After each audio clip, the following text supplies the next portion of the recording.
Hi everyone and welcome to Edu Captain. तो बच्चों कैसे हो आप सब। भाई आप लोगों को जो बोर्ड्स के एग्जाम में मैथ्स के एग्जाम में 80 में से 80 मार्क्स दिलाने का जो मैंने प्रॉमिस कर रखा है उसको आज प्रॉपर तरीके से हम चौथे दिन पर आ चुके हैं और एक नए चैप्टर के साथ वेक्टर और 3D दोनों चैप्टर सिंगल वीडियो में कवर अप करेंगे।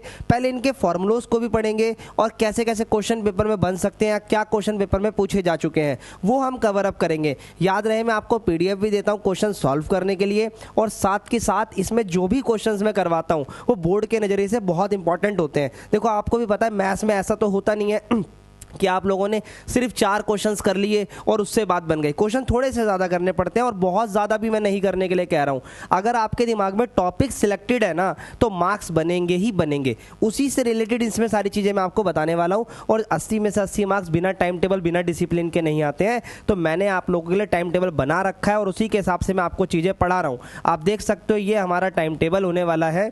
बिल्कुल ये रहा हमारा टाइम टेबल जिसमें 24 तारीख से देखो मैंने शुरू करा था, इंटीग्रेशन करा दी, एप्लीकेशन करा दी, डिफरेंशियल इक्वेशन भी करा दी। इसका लिंक मैं यहाँ डलवा दूंगा। वेक्टर 3D पे हम पहुंच चुके हैं। फिर 1 बाय 1 बाकी चैप्टर्स को भी कवर अप करेंगे। एंड में सैम्पल पेपर का डिस्कशन है उस पर भी बात करेंगे। बाकी और भी चीज़ें मैं आपको साथ के साथ करवा रहा हूँ जो कि आपके एग्जाम में हेल्पफुल होती हैं। और उसी के अलावा इनकी PDFs आपको कहाँ मिलती है? हमारे टेलीग्राम के ग्रुप पे। मैथ्स की महफिल में अगर आप जाओगे तो 521 बच्चे जुड़ चुके हैं, वो अपना बेनिफिट करवा रहे हैं और साथ ही साथ वो अपने डाउट्स भी पूछते हैं। मैं ये नहीं कहूँगा कि सारे डाउट्स मैं बता पाता हूँ पर मैक्सिमम डाउट्स में मैं आपकी हेल्प करता हूँ। आप देख सकते हो यहाँ पर बच्चों का क्वेरी थी कि सर यहाँ पर ये चीज़ कैसे होगी। ये देखो मैं खुद रिप्लाई देता हूँ, कोई दिक्कत वाली बात ही नहीं है।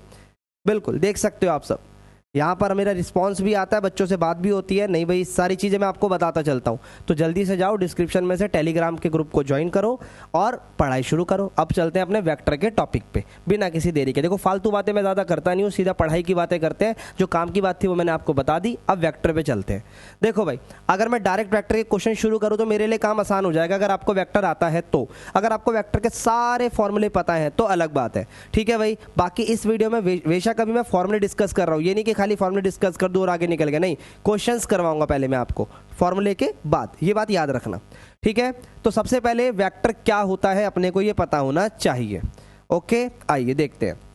देखो भाई कुछ बातें ना ध्यान से सुनना। अब अगर आप क्यों कहे सर वेक्टर इन डेप्थ पढ़ा दो 1 घंटे में 1.5 घंटे में, तो देखो वो नहीं हो सकता। हम बोर्ड के लिए आ रहे हैं तो अब बोर्ड में मार्क्स लाना ज़रूरी है। इस समय सिर्फ फोकस अभी उस पर है। अगर आपको मैथ का प्रोफेसर बनना है तो भाई फिर आप कहीं और जा सकते हो, कोई दिक्कत वाली बात नहीं है। लेकिन यहाँ पर अगर बोर्ड में मार्क्स लाने हैं तो उसके लिए ट्रूली मैं आपके लिए अवेलेबल हूँ। बिल्कुल सच्चाई से बात बता रहा हूँ, ठीक है। चलिए अब वेक्टर की बहुत ज़्यादा डिटेल में नहीं जाएंगे, जो बोर्ड के लिए ज़रूरी है सिर्फ उस पर बात करेंगे क्योंकि समय सिर्फ हमारे पास उतना ही है, ठीक है। आ जाओ देखो भाई वेक्टर क्या है। यहाँ पर हम किसकी बात करते हैं? सिर्फ 2 चीज़ों की, जिसके पास एक डायरेक्शन हो, ठीक है, और अपनी एक क्वांटिटी हो जिसको हम क्या बोलते हैं? Vector is a quantity that has a direction as well as magnitude. अब मैग्नीट्यूड क्या होता है? मैग्नीट्यूड होती है लेंथ। ये दोनों चीज़ें बताता हूँ, डायरेक्शन का भी होना ज़रूरी है और मैग्नीट्यूड का भी होना ज़रूरी है। हमारे पास मान लो 2 पॉइंट्स हैं, जैसे कि एक पॉइंट है A 1 2 3 और दूसरा पॉइंट है 4 5 6। मैं बातों ही बातों में सारी चीज़ें कवर अप करा दूंगा, सुनते चलो बस। जो सबसे पहला पॉइंट होता है उसे हम इनिशियल पॉइंट बोलते हैं, ठीक है भाई। और जो आखिरी पॉइंट होता है उसे फाइनल या टर्मिनल पॉइंट बोलते हैं, फाइनल या टर्मिनल। अब अगर आपको वेक्टर बनाना है तो वेक्टर बनाते कैसे, लिखते कैसे, डायरेक्शन क्या होती है, मैग्नीट्यूड क्या होता है, ये सब चीज़ें बताऊंगा। देखो भाई अगर आपको AB वेक्टर बनाना है, A और B, तो इसको आप ऐसे लिखते हो AB वेक्टर। AB वेक्टर का मतलब है A to B। आप A to B जा रहे हो तो आप शुरुआत कहाँ से कर रहे हो? A से शुरुआत कर रहे हो आप, और जा कहाँ पे रहे हो आप? B पर जा रहे हो। तो उस चीज़ का बड़ा फोकस रखना। अब देखो ज़रा A to B आप कैसे जा सकते हो? आपको करना होता है फाइनल माइनस इनिशियल। क्या करना होता है भाई? Final minus initial. सुनते जाइएगा। अब ये फाइनल कौन है? ये वाला पॉइंट। इनिशियल कौन है? ये वाला। 4 में से 1 को माइनस करो, 3i आ गया। 5 में से 2 को माइनस करो, 3 आ गया। 6 में से 3 को माइनस करो, 3 आ गया। कोई बात नहीं, तो हमारे पास वैल्यू आ गई 3i प्लस का 3j प्लस का 3k, ठीक है भाई। अब ये जो वेक्टर होता है ना, इसे ही हम वेक्टर बोलते हैं, ये बात याद रखना। अगर आप कुछ लोग बोलेंगे सर ये भी तो वेक्टर है, भाई अगर खाली एक सिंगल पॉइंट है, सिंगल पॉइंट जैसे 1 2 3 है, ये एक कोऑर्डिनेट है, ये एक पॉइंट है, तो इसका नाम वेक्टर जरूर रखा गया, बट इसको बोला गया पोजीशन वेक्टर। क्या बोला गया है भाई? Position vector. यानी ये सिर्फ वेक्टर की पोजीशन को बता सकता है कि वेक्टर कहाँ से शुरू हो रहा है और कहाँ पे खत्म हो रहा है।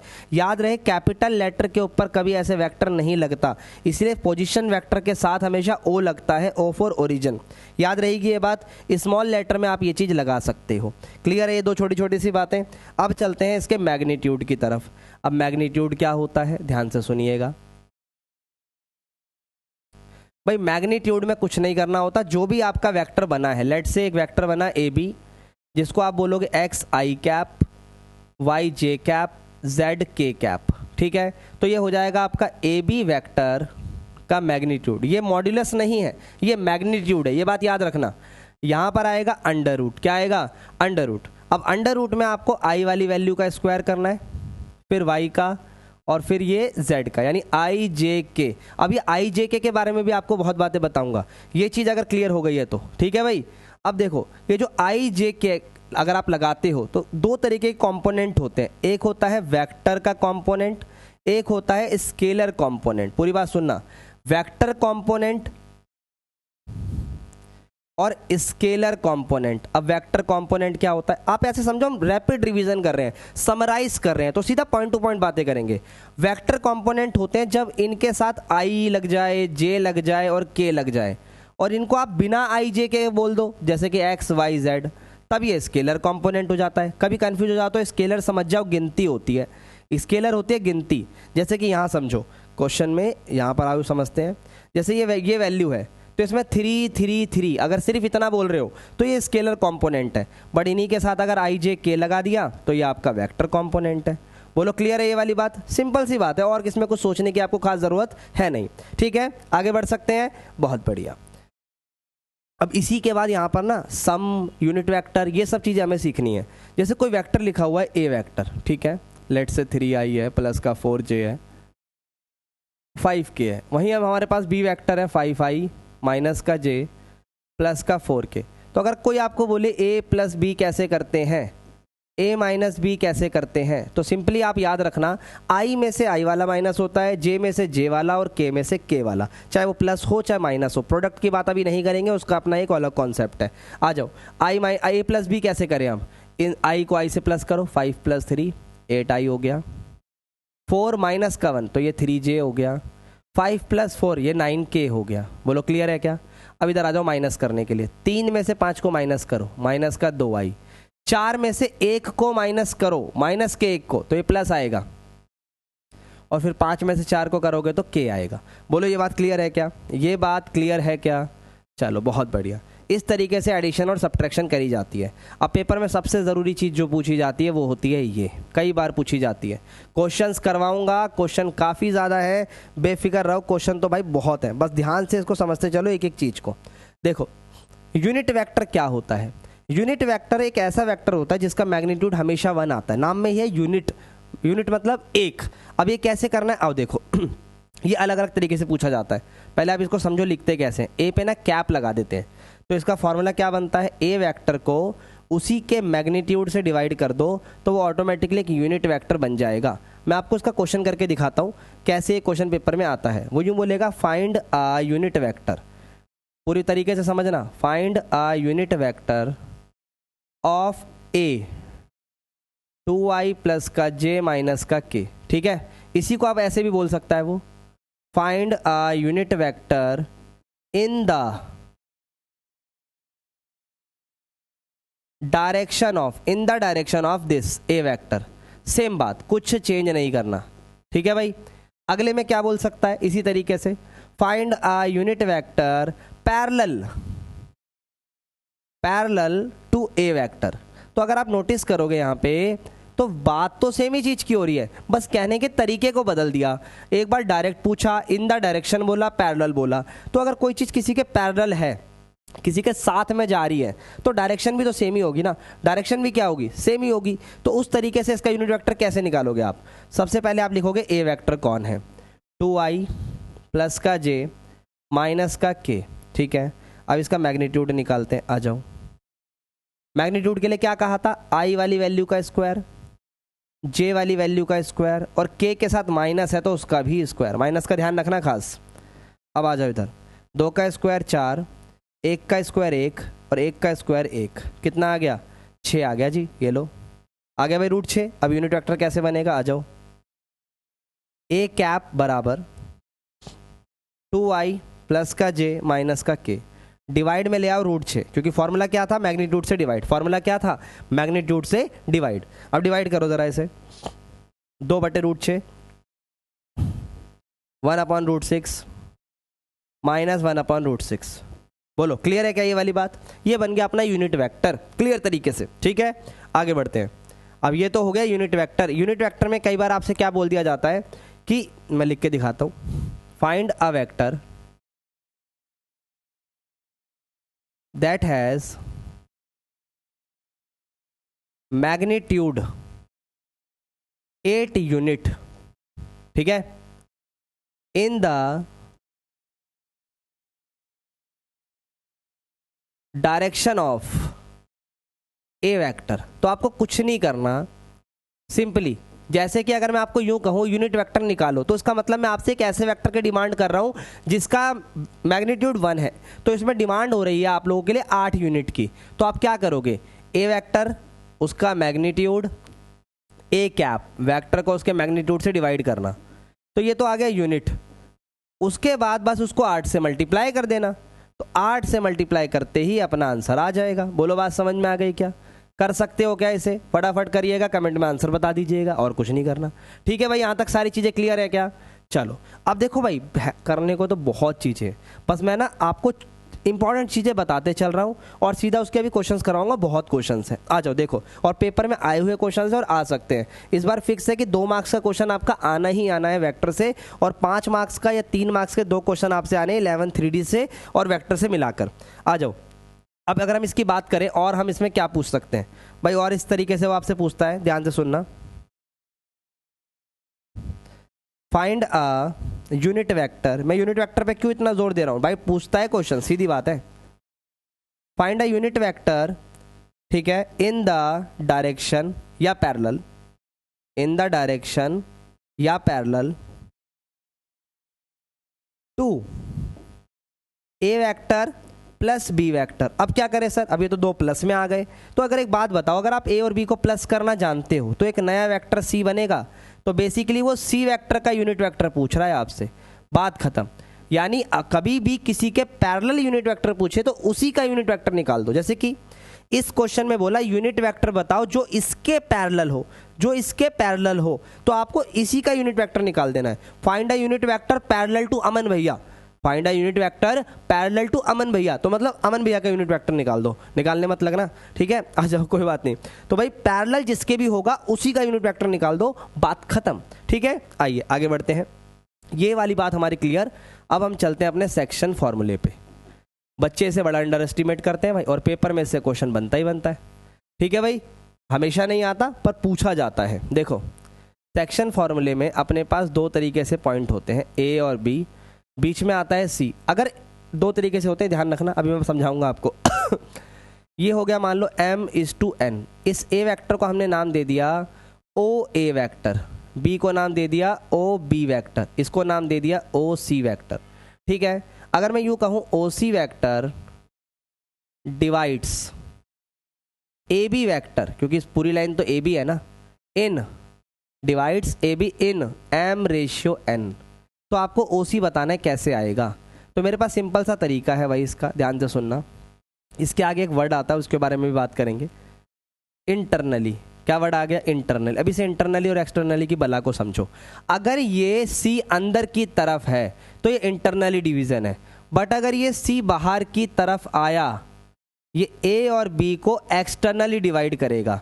अगर सी बाहर होता है तो ये डिवीजन आपका एक्सटर्नली हो जाता है। क्या हो जाता है? एक्सटर्नली। अब आप कहोगे सर ये तो बड़ा कंफ्यूजिंग है, मैं आपको एक छोटा सा तरीका बताऊंगा। जब भी इंटरनली आए तो बस प्लस को यूज़ कर लो, और एक्सटर्नली आए तो माइनस को यूज़ कर लो। मैक्सिमम क्वेश्चन आपके हो जाएंगे, इससे ऊपर आपके पेपर में पूछेगा भी नहीं। देखो इसकी टोपी उसके सर, मैं कलर चेंज करता हूँ तभी समझ आएगी ये बात। इसकी टोपी उसके सर, उसकी टोपी इसके सर, टोपियाँ पहना दो और नीचे हर बार m+n लिख दो, m+n m प्लस n, ठीक है। अब टोपियाँ पहनाओ, m को ob को टोपी पहनानी है, m ob, ठीक है। पूरी बात सुनना। अब ये m प्लस n मैंने बना तो दिया, लेकिन ये कोऑर्डिनेट के नज़र से मैंने बना दिया क्योंकि आप लोगों को कोऑर्डिनेट के अकॉर्डिंग में सिखा रहा था, बट कोई बात नहीं, इसको डायरेक्ट बनाते हैं जो चीज़ क्वेश्चन में पूछिए वेक्टर के हिसाब से, ठीक है। तो आप क्या लिखोगे इसकी टोपी उसके सर, तो m को लिखोगे ob वेक्टर से, ठीक है, प्लस n को लिखोगे OA वेक्टर से। दोनों चीज़ साथ ही कंबाइंड कर दी हमने, कोऑर्डिनेट की जरूरत ही नहीं पड़ी। तो यहाँ पर आ गया m प्लस n, क्या आ गया m प्लस n। कोऑर्डिनेट की जरूरत तब पड़ती है जब यहाँ पर IJK की फॉर्म नहीं होती। किसकी फॉर्म होती? डायरेक्ट पॉइंट्स की फॉर्म होती, तब हम उस तरीके से करते। ये देखो, अगर यही चीज़ इंटरनली में ना होती, एक्सटर्नली में होती, पूरी बात सुनना तबीयत थोड़ी ख़राब ही है यार अभी, बट कोई बात नहीं, समझ में आना चाहिए आपको बातें, वो ज़रूरी है मेरे लिए। अगर यही एक्सटर्नली होता तो सब सेम होता, ध्यान से सुनना, m ob वेक्टर ही रहता, बस माइनस में बीच में माइनस आ जाता, नीचे भी बस माइनस आएगा। बस ये दो चीज़ों का ध्यान रखो, इंटरनली में प्लस, इसमें माइनस, सिंपल सी बात है, और कुछ नहीं सोचना। रिवर्स करोगे तब भी यही होगा, ठीक है। आ जाओ अगले पे चलते हैं। इसी में बता देता हूँ एक छोटी सी बात और, अगर C मिड में आ रहा है, मिड पॉइंट हमेशा इंटरनली होता है, ये बात याद रखना, मिड पॉइंट हमेशा इंटरनली होता है। तो इसका सिंपली फंडा बनेगा OA plus OB, OA plus OB बटे 2, बात खत्म, और कुछ सोचना ही नहीं है क्योंकि मिड में आ रहे हो आप। कहाँ आ रहे हो? मिड में आ रहे हो, वेरी गुड। अब आ जाओ आगे बढ़ते हैं। अब आ रही है सबसे ज़्यादा इंपॉर्टेंट चीज़, सबसे ज़्यादा, ठीक है भाई, लाइन सीधी आई है, वेरी गुड, ठीक है भाई। आ जाओ, अब हमारे को सीखना है प्रोडक्ट। अब देखो प्रोडक्ट भी दो तरीके से होते हैं, एक होता है डॉट प्रोडक्ट और एक होता है क्रॉस प्रोडक्ट। ये इंपॉर्टेंट है, इस पे क्वेश्चंस आएंगे। अब मैं क्वेश्चन इसके बाद ही शुरू कर दूंगा। एक होता है डॉट प्रोडक्ट, एक होता है क्रॉस प्रोडक्ट, क्योंकि इसमें ना डॉट, देखो प्रोडक्ट ऐसे करा जाता है, A vector dot B vector, ठीक है, इसलिए इसे स्केलर बोला जाता है क्योंकि इसमें ना आंसर स्केलर यानी गिनती में आते हैं, और क्रॉस प्रोडक्ट में आंसर अपने वेक्टर में आते हैं, तो इसे क्रॉस प्रोडक्ट बुक के साथ साथ वेक्टर प्रोडक्ट भी बोला जाता है, और इसे ऐसे लिखते हैं ए क्रॉस बी, ठीक है भाई। अब ये क्रॉस हो गया और ये डॉट हो गया। अब इन्हें लिखने के तरीके तो समझ में आ गए, वैल्यू समझो इसकी। आ जाओ एक एक करके समझना। सबसे पहले अगर हमारे पास ए वेक्टर और बी वेक्टर दिया हुआ है, लेट से कोई वैल्यू लेता हूँ मैं, A1 A2 नहीं लूँगा, वो आप सबको आता है, ठीक है। फिर अगर नहीं भी आता तो उसको भी सीख कर कोई बेनिफिट नहीं है, सीधा वैल्यूज़ पे काम करते हैं, ठीक है। जो पेपर में पूछी जानी है वो ज़रूरी है हमारे लिए। माइनस का के, अगर यही क्लासेज में आपको लाइक अक्टूबर नवंबर में करवा रहा होता तो शायद हम इसको डिटेल में भी कर रहे होते, बट अभी डिटेल में जाना नहीं है, अभी बोर्ड में पूरी ज़रूरत, पूरे मार्क्स मिलेंगे इस तरीके से करने से। आ जाओ, ठीक है भाई, ये ए और बी हो गया, दोनों में सेम रखते हैं। अब देखो डॉट कैसे करते हैं और क्रॉस कैसे करते हैं। ए डॉट बी में क्या करना होता है, आई वाले को आई वाले से, जे वाले को जे वाले से, और के वाले को के वाले से, बस, और कुछ नहीं करना होता। देखो 2 तिया 6 प्लस 3 एकम 3, ठीक है, प्लस 5 एकम 5, माइनस का है ना ऊपर, तो ये लो, बस इतना करना है। आई को आई से, बोलो मेरे साथ, आई को आई से, जे को जे से, के को के से, वेरी गुड। अब आ जाओ इधर, 6 में से 3, 6 और 3 9, में से 5 गए 4, तो ये आ गया अपना ए डॉट बी, सिंपली, और कुछ नहीं करना। वहीं अगर मैं क्रॉस की बात करूँ तो ये कैसे करते हैं, मैं दोनों साथ इसीलिए बता रहा हूँ ताकि कन्फ्यूज़न दूर हो जाए। ऊपर लिखो आई, इधर लिखो जे, इधर लिखो के, मतलब डिटर्मिनेंट की तरह चलेगा ये। अब डिटर्मिनेंट की अगर तरह चल रहा है तो ये बात हमें पता होनी चाहिए, पहली वैल्यू में आएगा आपका ए वाली वैल्यू, पहली में आएगा ए वाली वैल्यू, तो ए क्या है 2 3 और -1, ठीक है। दूसरी में आएगी नीचे वाली वैल्यू 3 1 और 5, 3 1 और 5। इस तरीके से इसको सॉल्व करोगे तो आपका ए क्रॉस बी आ जाएगा। अब ए क्रॉस बी कैसे आया, आई कैप सॉल्व करो, 5 तिया 15, 1 एकम 1, फिर जे कैप 5 दूनी 10, 3 एकम 3, फिर आ गया अपना के कैप 2 एकम 2, 3 तिया 9, ठीक है भाई, 16 आई 13 जे और माइनस का 7 के, लो जी बन गई वैल्यू ए क्रॉस बी की, ए क्रॉस बी अपना सॉल्व हो गया। अब सारी प्रॉपर्टीज पे डिस्कशन करते हैं, ठीक है भाई। ए डॉट बी में ना एक सबसे इंपॉर्टेंट प्रॉपर्टी होती है कि भाई अगर आपने लिखा ए डॉट बी तो वो बराबर होता है बी डॉट ए के, क्योंकि ये ना कम्यूटेटिव होते हैं, चाहे आप ए को बी से करो चाहे बी को ए से, एक ही बात है, दोनों में कोई फ़र्क नहीं पड़ता, ठीक है। उसके अलावा जो सबसे इंपॉर्टेंट चीज़ होती है वो होती है angle between A and B, angle between A vector and B vector, ये अपने आप में बहुत ज़्यादा ज़रूरी है, ठीक है। आ जाओ, इसमें निकलता है बच्चों कॉस थीटा, क्या आता है इसमें, कॉस थीटा। फॉर्मूला देखो मेरे साथ, बोलो A dot B divided by magnitude of A और मैग्नीट्यूड ऑफ बी। ये फॉर्मूला है किसका? कॉस थीटा का। किसका फॉर्मूला है ये? कॉस थीटा का। सिंपली फॉर्मूला, ध्यान से देख सकते हो आप, ठीक है। अब आगे चर्चा करते हैं इसके ऊपर। इस फॉर्मूले पे ही सारी चीज़ें टिकी हुई हैं। देखो अगर मैं थीटा को 90 मान लूँ तो ए वेक्टर और बी वेक्टर हो गए परपेंडिकुलर, हाँ या ना? क्यों? क्योंकि आप खुद नोटिस करो, थीटा 90 होने का मतलब ही परपेंडिकुलर होता है, लेकिन इससे इफेक्ट क्या पड़ा? इससे इफेक्ट पड़ा ए डॉट बी 0 हो गया। सोच के देखो, कॉस 90 अगर मैं यहाँ रखता हूँ तो उसकी वैल्यू 0 होती है, 0 से ये वैल्यू मल्टीप्लाई होकर 0 ही बनेगी, तो ए डॉट बी का आंसर 0 आएगा। ये बात इतनी इंपॉर्टेंट है ना, जितनी मतलब कुछ इंपॉर्टेंट नहीं है, कुछ इंपॉर्टेंट नहीं है जितना ये ज़रूरी है। इस पर इतने क्वेश्चन बनते हैं कि पूछो मत, ठीक है। इसके अलावा भी मैं और चीज़ें बना सकता हूँ पर उनकी नीड है नहीं, ठीक है, फिर भी बनाएंगे जब सीख रहे हैं तो। थीटा मान लो अगर अपना आ जाए 180, मतलब कुलीनियर। 180 तो तभी बनता है जब कुलीनियर होता है। तो थीटा 180 अगर रखेंगे तो इसकी वैल्यू -1 आती है। तो किसी केस में अगर A dot B minus of magnitude of A और मैग्नीट्यूड ऑफ बी आ जाए तो वो कुलीनियर होगा। वहीं अगर थीटा 0 डिग्री आ जाए, ठीक है, 0 डिग्री का मतलब होता है पैरेलल। पैरेलल में क्या कंडीशन है, आइए ध्यान से सुनिएगा। अगर आप थीटा रखते हो 0, ठीक है, तो cos 0 की वैल्यू कितनी होती है? 1। तो यहाँ पर जो ए डॉट बी है ना, वो सिर्फ मैग्नीट्यूड के इक्वल आएगा। अब बात को समझो, अगर 0 आ रहा है तो परपेंडिकुलर, सबसे इंपॉर्टेंट बात, इसके ऊपर तो कुछ है ही नहीं। पर अगर नेगेटिव के बराबर आ रहा है तो कोलिनियर, और अगर इक्वल आ रहा है सिर्फ तो पैरेलल। ये 3 बातें याद रखना है इसके अंदर, सबसे ज़्यादा काम की बात है। इसमें और भी चीज़ें बताऊंगा। अब चलो क्रॉस समझते हैं इसी के बिहाफ पे। सेकेंड चीज़, फर्स्ट तो हो ही गई थी। अब जैसे इसमें A dot B B dot A के बराबर होता है, इसमें नहीं होता। इसमें ए क्रॉस बी जो होता है वो negative of B cross A के बराबर होता है। मतलब अगर आपने चीज़ें रिवर्स करी तो नेगेटिव आएगा। अब ये होता है डिटर्मिनेंट की वजह से। किसकी वजह से होता है? डिटर्मिनेंट की वजह से। अब ये डिटर्मिनेंट को अगर आप एक्सपेंड करोगे और आप सोचो बी अगर आगे आ जाए, ए पीछे चला जाए, तो रो और कॉलम चेंज हुई, इसलिए माइनस आता है। फिर भी आप ज़्यादा ध्यान ना रख सको तो आप बस ये चीज़ याद रखना कि अगर ऐसे वैल्यू ऊपर नीचे होती है तो माइनस बाहर आता है, बात खत्म। माइनस की बात को याद रखना, ये माइनस आता है, इस चीज़ को याद रखना, ठीक है। उसके अलावा इसमें भी एंगल होता है, इसमें भी एंगल होता है। इसमें एंगल किस तरीके से आता है? Sine theta. तरीका वही है, साइन थीटा बराबर ए क्रॉस बी। अब इसमें मैग्नीट्यूड करना पड़ेगा क्योंकि ए क्रॉस बी तो आई जे के में आता है ना। तो इसके बाद नीचे आएगा ए वेक्टर का मैग्नीट्यूड और बी वेक्टर का मैग्नीट्यूड। सिंपली जो आपने सीखा है वही आएगा, देख सकते हो आप, ठीक है। अब इसके अलावा इसमें भी आप चाहो तो पॉइंट बना सकते हो। अगर 90 डिग्री हो तो क्या होगा? साइन 90 की वैल्यू 1 होती है। तो इसमें परपेंडिकुलर तब होगा जब ए क्रॉस बी का भी मैग्नीट्यूड ए और बी के मैग्नीट्यूड के बराबर हो। सिंपल।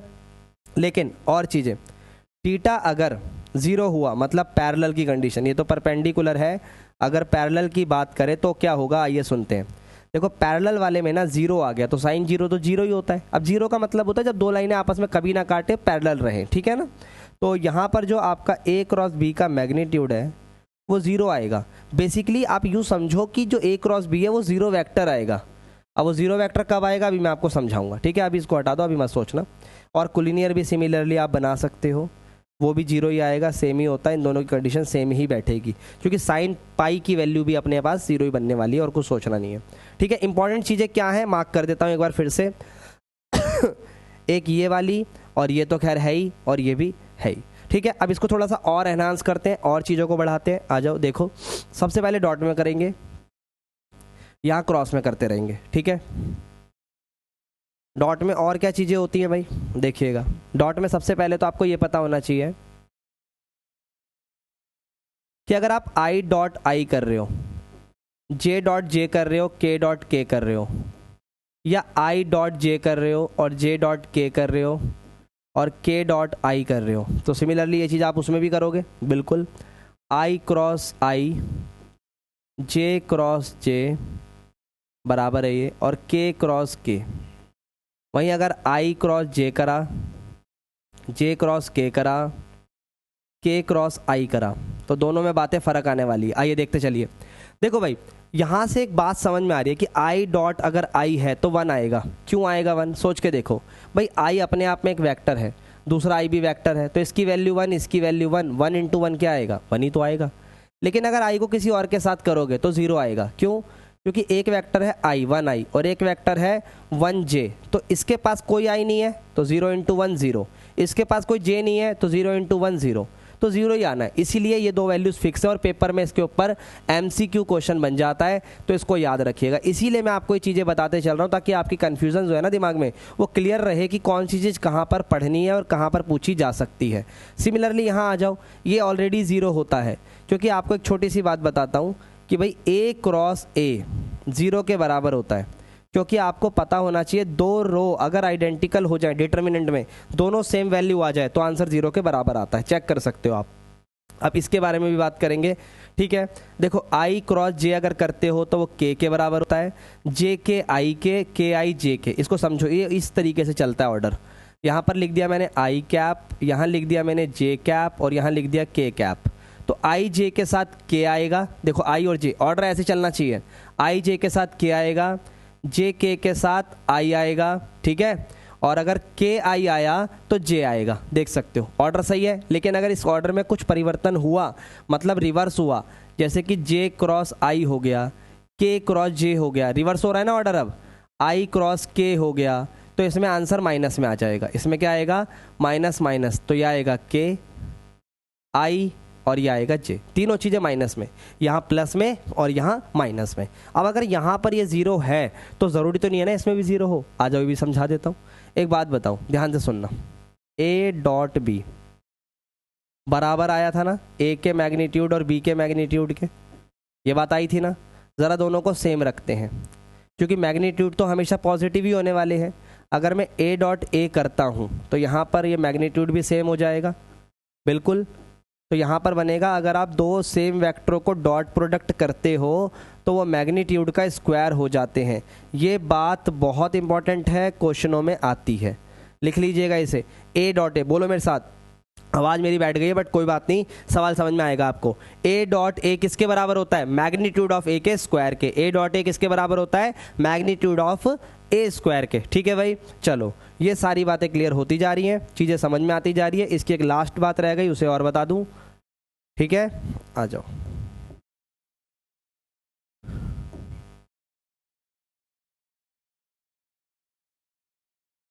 एक सेकेंड, ठीक है। अब इसकी एक बात रह गई और उसकी दो बातें। प्रोजेक्शन, देखो भाई, प्रोजेक्शन काफ़ी डिटेल में बताया जाता है। मैंने अपने लेक्चर्स के अंदर पहले कभी, जो मैं पेड वगैरह में पढ़ाता हूँ, वो बात की बात है, उसको अभी आप साइड रखिए, अभी आप बोर्ड की तैयारी करिए। उसमें मैंने प्रोजेक्शन को काफ़ी डिटेल में बताया है। अभी मैं आपको बताता हूँ प्रोजेक्शन सीधा बोर्ड में कैसे आता है। सिंपली आपसे ये बोलता है, projection of A vector on B vector, बस ये बात बोलता है, projection of A vector on B vector. तो आप इसको ऐसे लिख सकते हो, देखो, बराबर ए वेक्टर का प्रोजेक्शन बन रहा है, यहां पर आता है जिसका बन रहा है, और डॉट प्रोडक्ट कर दो किसके साथ, ऑन बी, यानी उसका यूनिट वेक्टर। यूनिट वेक्टर जिस पर बन रहा है, यूनिट वेक्टर ऑफ जिस पर बन रहा है, जिस पर बन रहा है। सिंपल बात, बोलो क्लियर है क्या ये वाली बात। यूनिट वेक्टर ऑफ जिस पर बन रहा है, इस बात को याद रखो। तो भाई अब आ जाओ इधर कि आप लोगों को ना वेक्टर्स के अंदर सारी चीज क्लियर हो गई। क्रॉस प्रोडक्ट की एक छोटी सी बात रह गई, उसे और बता देता हूं। Area of triangle, area of triangle और एरिया ऑफ पैरेललोग्राम, ये दो बातें बड़ी प्यारी हैं, इसको ध्यान से सुनते हैं, ठीक है भाई। अगर आप लोगों को ये चीजें इकट्ठी एक जगह रखनी है तो स्क्रीनशॉट साथ में लेके चलो, कोई दिक्कत नहीं है। आ जाओ, area of area of triangle के अंदर क्या करना है, देखो सबसे पहले एक ट्रायंगल बनाओ, ठीक है। अपने पास ट्रायंगल के 3 वर्टिसेस होते हैं। अब मान लो कि आपने B को एक पॉइंट डिफाइन करा विच इज अ को इनिशियल पॉइंट, जो कि BA होगा और BC होगा, तो आप बोलोगे BA वेक्टर और BC वेक्टर। सिमिलरली ना आप इसको कहीं से भी कंसीडर कर सकते हो, आप ABAC भी बोल सकते हो, CACB भी बोल सकते हो, बट दो एडजेसेंट साइड और को इनिशियल वेक्टर की साइड लेना। अब इसको A वेक्टर मान लो और इसको B वेक्टर मान लो। अब यहां पर आपका आएगा एरिया ऑफ ट्रायंगल, जो कि फॉर्मूला क्या बनेगा, 1/2 ऑफ A क्रॉस B का मैग्नीट्यूड। बस बात खत्म, सिंपल है। लो जी, कोई डाउट इसके अंदर नहीं होगा। अब पैरेललोग्राम की बात करते हैं। भाई पैरेललोग्राम ऐसे बनता है, अगर आप नोटिस करोगे इसमें 2 ट्रायंगल आते हैं, तो इसका डबल कर दूंगा तो भी तो एरिया आ जाएगा। यस, आ जाओ। अब मान लो ये A वेक्टर है और ये B वेक्टर है, सेम इसी की तरह, ये भी एडजेसेंट है। मान लो यहाँ बी है, यहाँ सी है, यहाँ ए है और यहाँ डी है, तो आप ए बी और ये बी सी, ये दो वेक्टर हमारे हो जाएंगे एडजेसेंट। अब समझो इसका जो डायगोनल होता है वो कैसे निकलता है, ये होता है a प्लस बी। ये क्या होता है, a प्लस बी, मतलब a प्लस बी को आप पैरेललोग्राम का डायगोनल बोलोगे जो सम ऑफ एडजेसेंट साइड से आएगा। अब इसका पैरेललोग्राम का एरिया बता देते हैं आपको। अच्छा, मैं वर्ड पैरेललोग्राम यूज कर रहा हूँ, it can also use in rectangle, ठीक है। अब पैरेललोग्राम में आएगा a क्रॉस b का मैग्नीट्यूड, जस्ट दिस, और कुछ नहीं आएगा, बात खत्म। अब कराने को बहुत चीज़ें हैं, पर अगर इतना समझ में आएगा तो इतना काफ़ी है, क्वेश्चन आपके बनेंगे। अब क्वेश्चन में ना बातें में फॉर्मूले फिर से यूज़ होंगे, तो वहाँ बताता चलूँगा कौन सा फॉर्मूला कब यूज़ हो रहा है और किस क्वेश्चन को किस तरीके से करा जाता है। सबसे पहले ये क्वेश्चन देखो, सबसे पहले यहाँ पर लिखा हुआ है ए वैक्टर प्लस बी वैक्टर बराबर 60, और यहाँ लिखा हुआ है ए वैक्टर माइनस बी वैक्टर बराबर 40, ठीक है। और आपको ये मिसप्रिंट है, यहाँ पर बी वेक्टर का मैग्नीट्यूड है, ये बी वेक्टर का मैग्नीट्यूड 46 है। अपने से ए वेक्टर का मैग्नीट्यूड पूछा है। तो अगर पेपर में हो रही है कंफ्यूजन के केस में क्या करना है, ध्यान से सुनो। आपके पास कभी भी मैग्नीट्यूड पे बेस्ड क्वेश्चन आ जाए ना, तो एक बात याद रखना। अभी मैंने आपको एक छोटी सी प्रॉपर्टी बताई थी कि ए डॉट ए बराबर होता है मैग्नीट्यूड के स्क्वायर के, हाँ या ना, बस इसको यूज कर लो। आ जाओ देखो, a प्लस बी का मैग्नीट्यूड और उसका स्क्वायर हो गया इसका स्क्वायर। अब बराबर में क्या करना है, a vector plus B vector dot a vector plus B vector. बात को समझो, ये पूरा a, ये पूरा a और ये उसका स्क्वायर मैग्नीट्यूड का, सेम बात बन गई। ध्यान से देखो, सही है ना। अब इन्हें डॉट प्रोडक्ट को मल्टीप्लाई करो, ये होगा a dot a dot b dot a और b डॉट b, ठीक है भाई।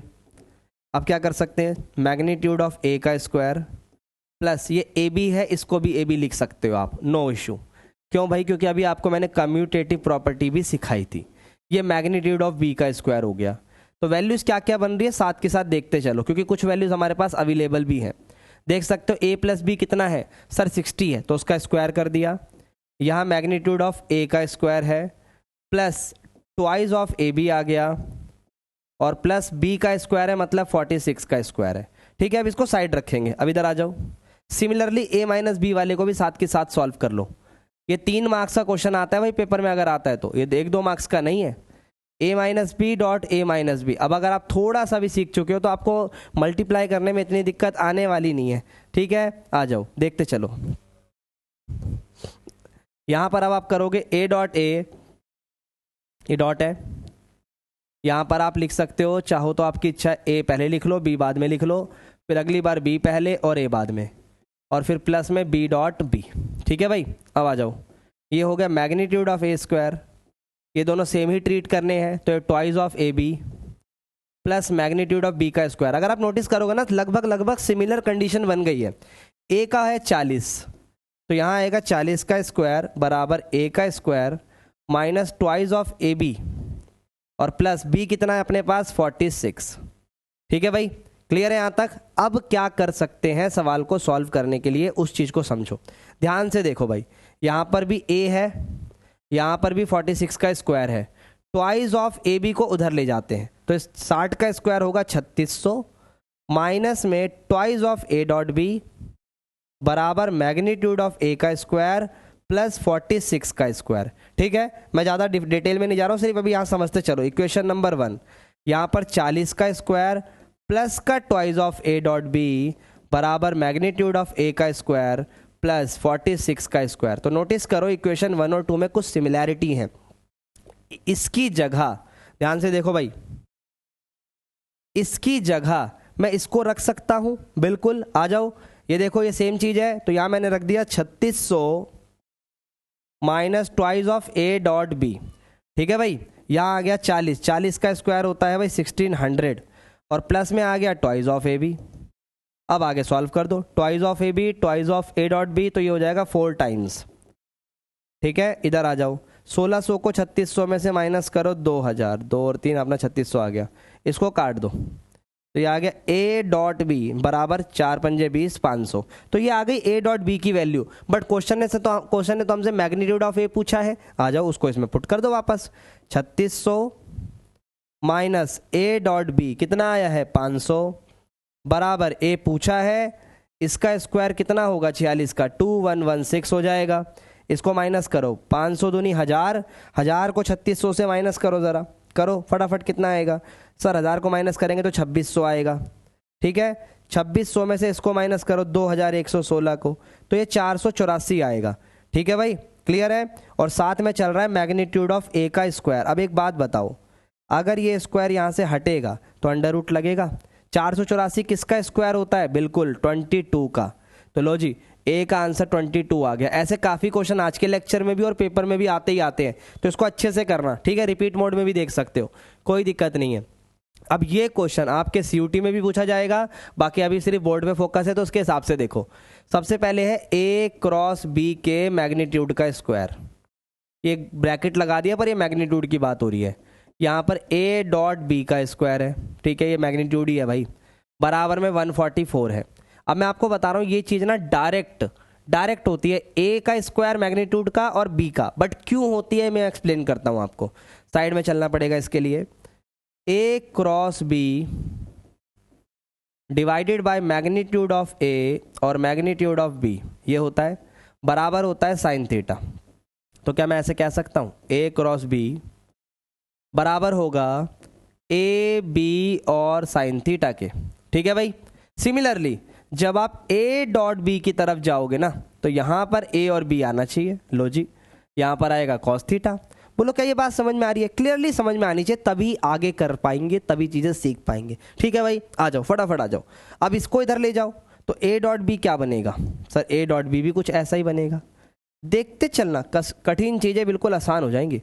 अब पुट खेलते हैं, आ जाओ। ए क्रॉस बी का मैग्नीट्यूड कितना होगा? ए का, बी का और साइन का, तीनों का स्क्वायर। इधर आ जाओ, इसमें किसका होगा? ए का, बी का और कॉस का, और बराबर में तो 144 है ही। मैंने अभी आपको कहा था कि इसमें देखो कॉमन आ रहा है ये चीज़, हाँ है ना? तो magnitude of A magnitude of B आ गया स्क्वायर, अंदर क्या बचा? Sine square theta plus cos square theta equal 144। अब sine square plus cos square की वैल्यू क्या होती है? 1 होती है, इनटू ए का स्क्वायर बी का स्क्वायर बराबर 144। दोनों का स्क्वायर हटा दो और अंडर रूट लगा दो। ये लो लगा दिया। अब 144 पे स्क्वायर हटा के रूट लगाओ। ए बी 144 को रूट से बाहर निकालो, कितना आ गया? 12। कितना आ गया? 12। अब ए कितना है मेरे पास और बी कितना है ये ढूंढो। सर ए 4 दिया हुआ है, ठीक है भाई, लिख दो 4। और बी अपने को पूछा है तो सिंपली दिख रहा है कि भाई बी कितना आ गया? 4 तिया 12, तो बी का मैग्नीट्यूड आ गया 3। लो जी, क्लियर हुआ। इस तरीके से अगर आप सारे देखो फॉर्मूले जो सिखाए ना वही यूज़ हो रहे हैं, ये अच्छे से करो, बात बनेगी। बस आधा घंटा ही तो लगेगा आपको करने में, इससे ज़्यादा नहीं लगेगा। इस क्वेश्चन का देखो डायरेक्ट मैं आपको एक तरीका बताता हूँ, बहुत ध्यान से सुनना मेरी बात को। इतने प्यारे तरीके से इस क्वेश्चन का आंसर आने वाला है। कभी भी आपको ए का, बी का और सी का मैग्नीट्यूड दिया हो और आपसे ये पूछा हो, क्या पूछा हो? A plus dot B plus B dot C plus C dot A, ठीक है भाई, तो ये सिंपली बराबर होता है नेगेटिव ऑफ मैग्नीट्यूड के स्क्वायर के समीशन के और डिवाइड बाय 2 के। इस तरीके का क्वेश्चन 12वीं क्लास में काफ़ी आता है। तो इसका डायरेक्ट आंसर पता क्या आएगा? 5, 12 और 13 का स्क्वायर कर दो। 5, 12 और 13 डिवाइड बाय 2, ठीक है भाई। 5 का स्क्वायर हो गया 25, 12 का 144 प्लस 169 डिवाइड बाय 2। अब अपने को वेरी क्लियर तरीके से पता है इसका सम 169, ये भी 169, 169 2 टाइम्स आएगा, तो जो भी आए उसको 2 से डिवाइड करने पे तो 169 ही आएगा ना। तो इसका आंसर आ गया माइनस का 169। बात खत्म, कुछ नहीं करना पड़ा। लेकिन पेपर में तो 3 मार्क्स में आ सकता है, अब उसके लिए बात करते हैं। आ जाओ ध्यान से देखना, आप पेपर में कैसे करना। ये हो गया डायरेक्ट एमसीक्यू में या शॉर्टकट तरीके से करने का तरीका। अब आ जाओ डायरेक्ट कैसे करते हैं भाई। ए प्लस बी प्लस सी, तसल्ली से, ये 0 के बराबर है।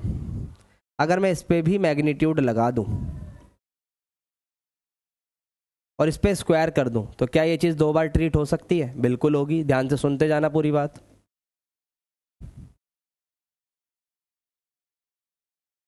ठीक है भाई। अब देखो, जब वेक्टर का सम 0 है तो उसका मैग्नीट्यूड भी तो 0 ही होगा।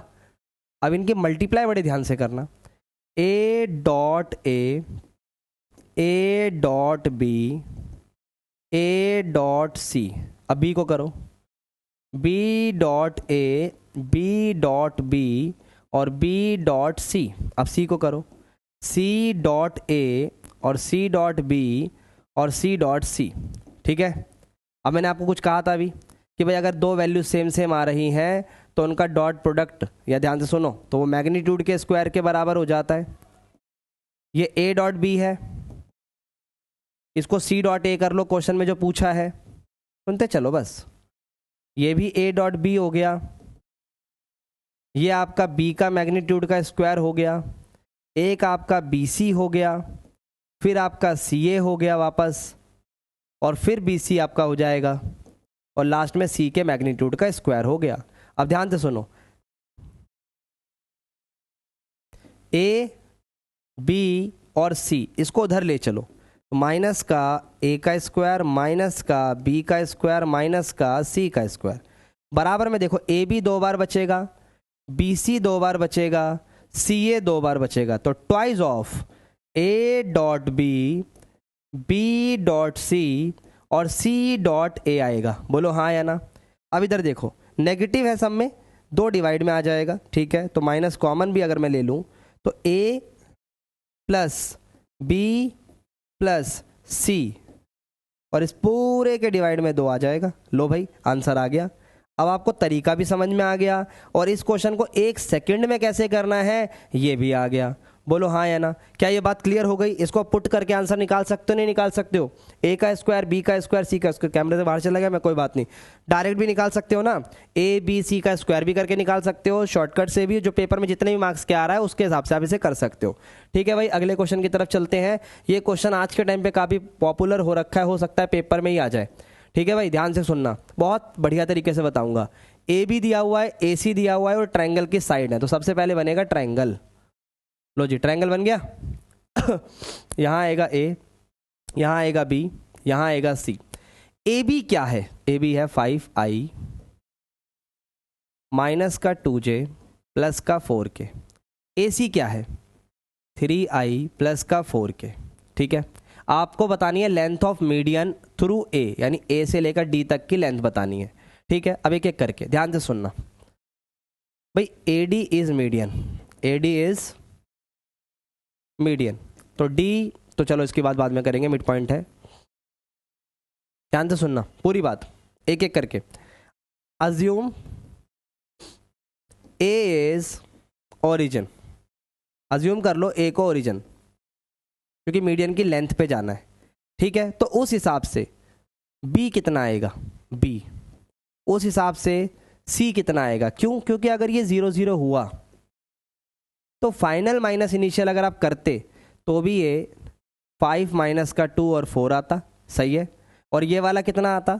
3 0 और 4, क्योंकि जे सवाल में है नहीं। ध्यान से सुनो, ओरिजिन लेना है, बी आ गया और सी आ गया, क्योंकि पॉइंट अज्यूम करने हैं। और जब बी और सी मेरे पास आ गया तो डी क्या है? डी इज,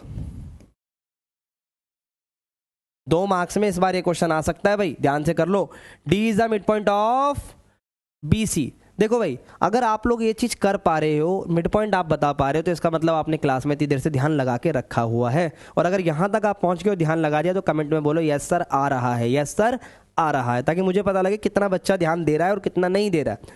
तो डी अगर मिड पॉइंट हुआ तो सिंपली फॉर्मूला लगा दो बी और सी का, 5 + 3/2 माइनस का 2 + 0/2, 4 + 4/2। ठीक है भाई, अपना डी कितना आ गया? 5 और 3 8, 8 को 2 से भाग करा 4, ये -1, 4 और 4 8, 8 को 2 से भाग करा 4, ये आ गया अपना डी। डी आ गया 4 माइनस का 1 और 4। अब आपको लेंथ ऑफ ए डी पूछी है, तो ए डी की लेंथ बता दो, very simple. A d under root में लगाओ, x2 - x1, y2 - y1, z2 - z1, या ए डी वैक्टर बनाकर उसकी मैग्नीट्यूड की वैल्यू भी बता सकते हो। तो सिंपली आएगा 4 का स्क्वायर माइनस 1 का स्क्वायर और 4 का स्क्वायर। तो कितना आंसर आ गया? 4 का 16, 1 का 1, 4 का 16, 16 16 32 और 1 33। बोलो बात समझ में आ गई क्या? यहाँ तक सारी चीज़ें क्लियर है, अच्छे से क्लियर है। चलिए आगे बढ़ते हैं। ये क्वेश्चन बहुत इंपॉर्टेंट था, मैंने आपको बता दिया। अब आपसे बोला scalar projection of this vector on this vector. तो ये हो गया ए वेक्टर और ये हो गया बी वेक्टर। और प्रोजेक्शन का तरीका वेरी सिंपल है, projection of A vector on B vector बराबर A dot B divided by its magnitude. Either you can say A vector dot B cap, direct भी लिख सकते हो जैसे आपको ठीक लगे। तो सबसे पहले मेरे पास है ए वेक्टर, कितना है 7i plus 4j plus 4k, ठीक है, ये j है खाली। बी वेक्टर कितना है, बी वेक्टर है 2i plus 6j plus 3k, ठीक है। तो अब यहाँ पर आप इस तरीके से करना चाहते हो, उससे आपकी इच्छा है। तो मैं कर रहा हूँ इससे, a डॉट बी बताओ कितना आएगा, 7 दूनी 14, 6 एकम 6, 4 तिया 12। बोलो हाँ या ना, यहाँ तक बात समझ में आ रही है। 14 और 6 20, 30 और 2 32। बोलो क्लियर है। अब b का निकाल दो मैग्नीट्यूड, b का मैग्नीट्यूड कितना आएगा, आ जाओ। b का मैग्नीट्यूड आएगा 2 का स्क्वायर, 6 का स्क्वायर, 3 का स्क्वायर। 2 का स्क्वायर होता है 4, 6 का 36, 3 का 9, ये हो गया 49। तो ये रूट से बाहर आके होगा 7। तो जो एक्चुअल प्रोजेक्शन बनेगी वो क्या बनेगी, आइए देखते हैं। प्रोजेक्शन देखिए भाई क्या बनेगी, a डॉट बी कितना आया है 32, ठीक है भाई। और b का मैग्नीट्यूड कितना आया है 7, तो डिवाइड में आएगा 7। तो 32/7 हमारी प्रोजेक्शन बनेगी किसकी, ए वेक्टर की, किस पर, बी वेक्टर पर। बोलो बात समझ में आ गई क्या, क्या ये बात क्लियर हो रही है अच्छे से, बोलो सारी चीज समझ में आ रही है, वेरी गुड। आ जाइए, ये क्वेश्चन देखो, ये मैं आपको करवाता हूं पूरा। ए और बी दिया हुआ यूनिट वेक्टर, आपको एंगल बताना है अब किसमें, ए और बी में, so that A vector minus, ध्यान से सुनना, A vector minus √2 B vector is unit vector. तो ये यूनिट वेक्टर हुआ तो इसका मैग्नीट्यूड भी 1 होगा, ए और बी भी यूनिट है तो उनका मैग्नीट्यूड भी बराबर यानी 1 होगा। अब आपको एंगल बताना है, तो एंगल के लिए कुछ बातें हम पहले से लिख लेते हैं। कॉस थीटा बराबर A vector dot B vector divided by its magnitude. अब मैग्नीट्यूड की वैल्यू तो ऑलरेडी 1 दे ही रखी है, तो कॉस थीटा बराबर आएगा simply A vector dot B vector, क्योंकि नीचे तो 1 × 1 है, ठीक है। अब सुनना, फिर से वही मैग्नीट्यूड वाला क्वेश्चन आ गया, मैंने कुछ कहा था ना, उसी को फॉलो करो। क्या कहा था, इसका स्क्वायर और फिर इनका dot product, A vector minus √2 B vector dot, ठीक है भाई। करो जल्दी से, ए को इस पूरे से करो, ए डॉट ए। अब तो देखो अपने को जब आ जाता है ना तो बड़ा बोरियत सा लगता है पूरा पूरा लिखना, बट क्या करें, अभी तो सीख रहे हैं तो लिखना पड़ेगा।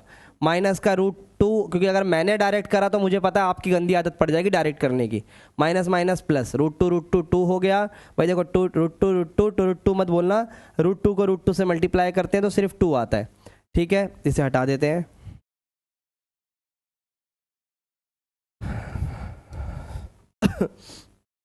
B vector dot B vector, ठीक है भाई। ये मैग्नीट्यूड का स्क्वायर, ये सेम हो गया। √2 कितना होता है, √2 ठीक है भाई।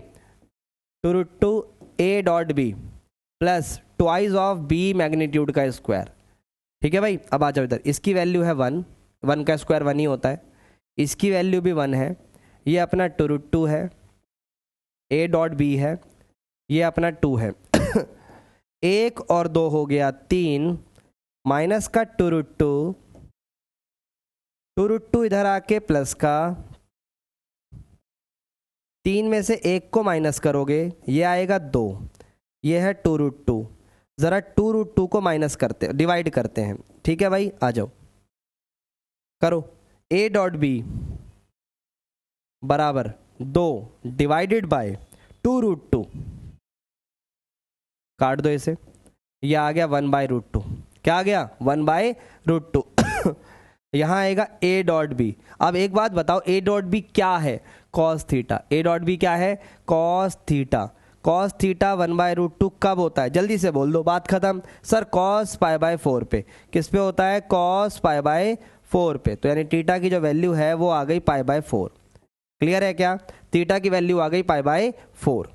खत्म सवाल। बस इतनी तरीके के सवाल आपके पेपर में आते हैं और आप करते हो गलती। मत करो यार, जो इतनी आसान सी चीज़ें से फॉलो करो, बहुत प्यार से फॉलो करो। आ जाओ, ये देखो कितना बढ़िया क्वेश्चन है, लंबा लेक्चर है भाई क्योंकि दोनों चैप्टर एक साथ कवर कर रहा हूँ। ए लिख दिया, बी लिख दिया, सी लिख दिया। Find a vector d which is perpendicular to both. अब यहां पर ना एक मैं नई बात आपको बताने वाला हूं, ध्यान से सुनना, इंपॉर्टेंट नोट, ध्यान से सुनो। कभी आपको एक वेक्टर फाइंड करना हो, अ वेक्टर, ए वेक्टर, ठीक है, which is perpendicular to B and C. मतलब कभी आपको एक ऐसा वेक्टर चाहिए हो जो अगले दो पर परपेंडिकुलर हो, तो आप सीधा उसको लिख सकते हो ए वेक्टर बराबर बी क्रॉस सी। क्या लिख सकते हो? ए वेक्टर बराबर बी क्रॉस सी। मतलब ये वेक्टर अब इन दोनों पे परपेंडिकुलर होगा, सीधी सी बात है। ये इंपॉर्टेंट नोट है इस क्वेश्चन के लिए। अब क्वेश्चन के हिसाब से देखते हैं क्वेश्चन ने क्या पूछा है। ठीक है, रिपीट कर देता हूं ये वाली बात कि अगर आपको कोई एक ऐसा वेक्टर चाहिए जो बाकी दो पे परपेंडिकुलर हो, तो सीधा उन दो का, समझो जिसके लिए आप बात कर रहे हो वो नहीं, जिसको परपेंडिकुलर होना है दोनों पर, उन दोनों का क्रॉस कर दो, बात खत्म, बस उन दोनों का क्रॉस कर दो। अब आ जाओ क्वेश्चन पे। ए दिया हुआ है, बी दिया हुआ है, सी दिया हुआ है, ठीक है, लिखा हुआ है सबके सामने, ए लिख देना, बी भी लिख देना, सी भी लिख देना।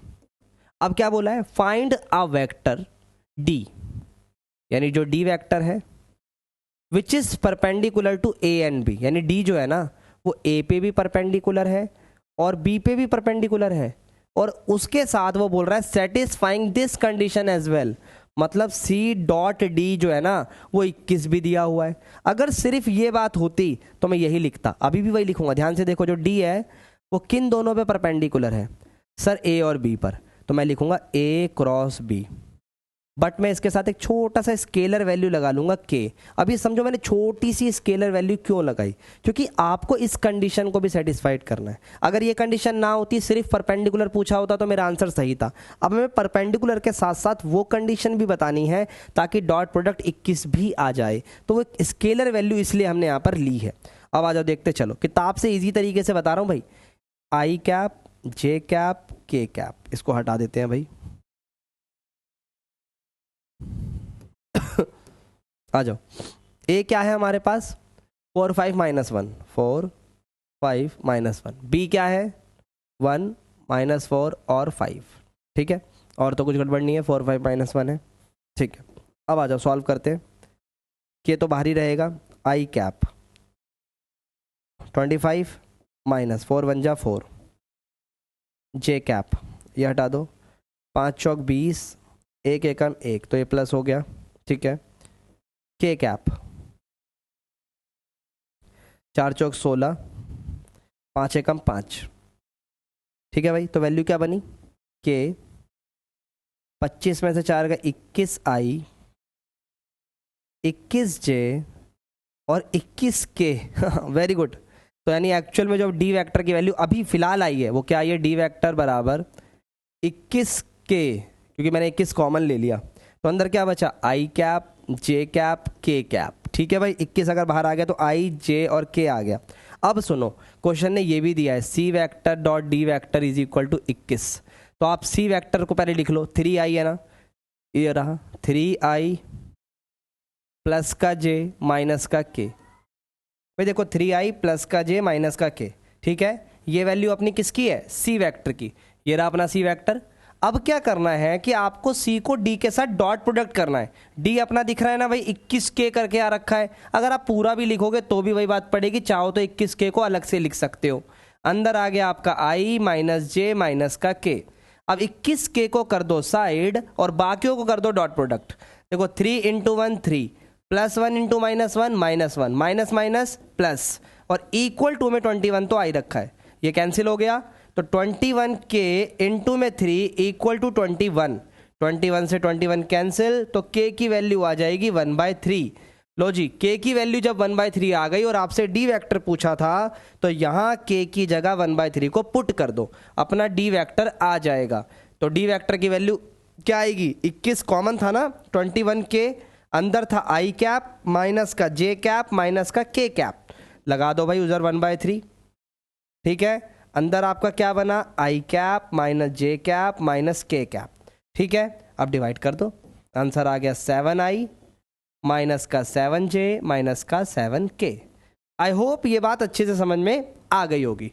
चलते हैं अगले क्वेश्चन की तरफ। देखो ये 3 क्वेश्चन है जिसमें से 2 आपके लिए होमवर्क रहेंगे और ये वाला मैं करवा रहा हूँ, और तीनों लगभग सेम पैटर्न से होंगे, बस फॉर्मूला अलग लगाना है।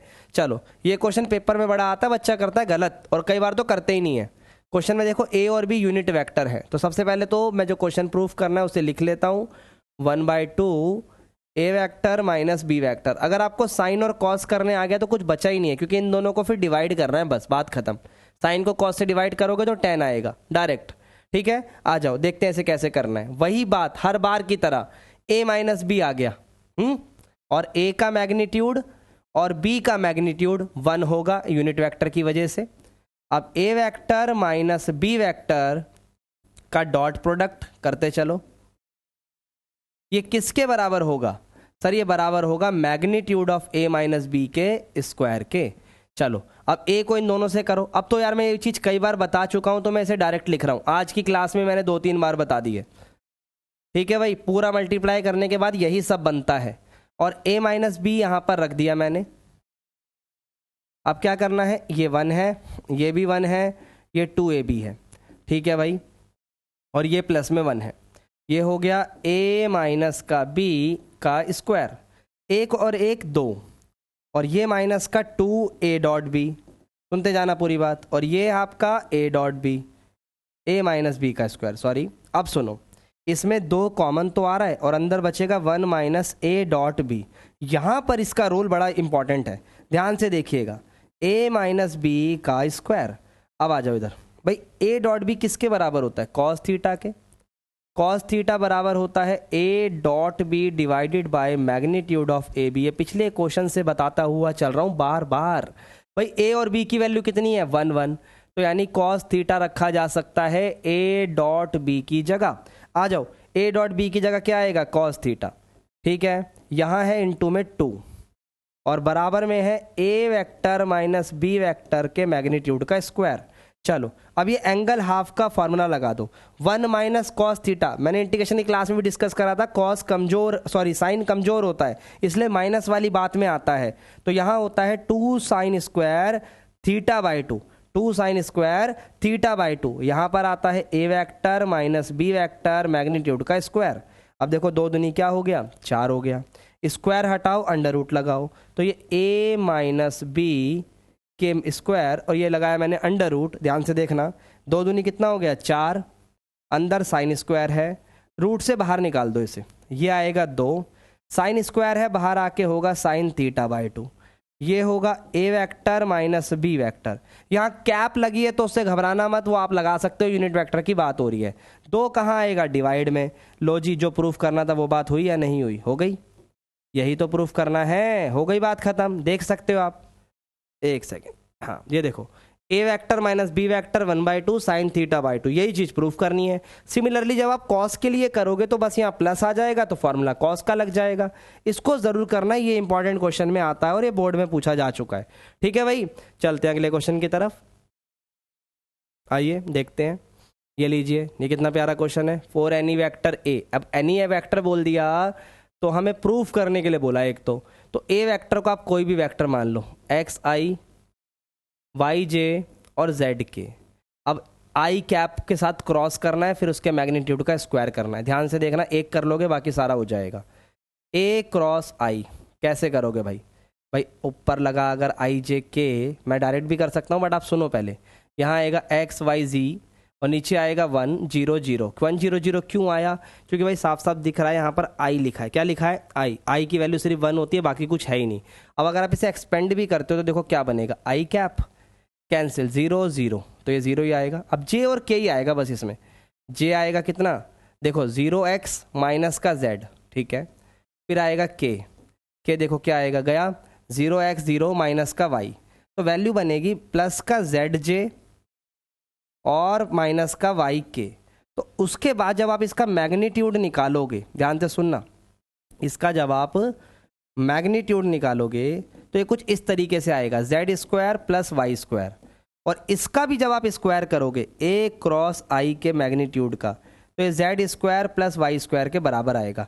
अब समझना, आई वाले में वाई और जेड आया है, आई वाले में वाई और जेड आया है, तो सिमिलरली जब आप ए को क्रॉस करोगे जे के साथ, देख सकते हो आप, और फिर आप ए को क्रॉस करोगे के साथ, तो वैल्यू क्या आएंगी ध्यान से देखना भाई। जे वाले के साथ क्या आएगा, जे हटा दो, एक्स और जेड आएगा, एक्स और जेड, ठीक है। के वाले के साथ क्या आएगा, एक्स और वाई, क्या आएगा, एक्स और वाई। अब क्या करना है ध्यान से सुनो भाई, इन तीनों वैल्यू को ऐड कर लो, तीनों को क्या कर लो, ऐड, क्योंकि यहां देखो ऐड करा हुआ है तीनों को, 1 2, यस और नो, ऐड करो, सबको एक साथ ऐड कर लो। ए क्रॉस आई, ए क्रॉस जे, ए क्रॉस के, ठीक है। बराबर में क्या बचेगा, ध्यान से देखिएगा, इक्वल टू में हमारे पास आएगा एक्स भी 2 बार, वाई भी 2 बार और जी भी 2 बार, तो यानी 2 बार आ गई value x square plus y square plus z square. अब इसको ध्यान से आप देखो, क्या ये ए वेक्टर का मैग्नीट्यूड का स्क्वायर नहीं लग रहा आपको, x square plus y square plus z square, तो इसका मतलब ये हो गया ए वेक्टर का स्क्वायर। सिंपली देखो वैल्यूज हो गई राइट हैंड साइड के इक्वल, लेफ्ट हैंड साइड और राइट हैंड साइड दोनों इक्वल हो गई, आंसर हो गया प्रूव। ये क्वेश्चन आजकल बहुत आ रहे हैं 2 नंबर में पेपर के ऊपर, और बहुत तरीके के क्वेश्चंस होते हैं जो मैं आपको डिस्कस करवा रहा हूँ, तो उम्मीद ये है कि पेपर में आने के पूरे चांसेस हैं। ठीक है भाई, चलिए आगे बढ़ते हैं। ये अपना रहेगा आखिरी क्वेश्चन, ठीक है।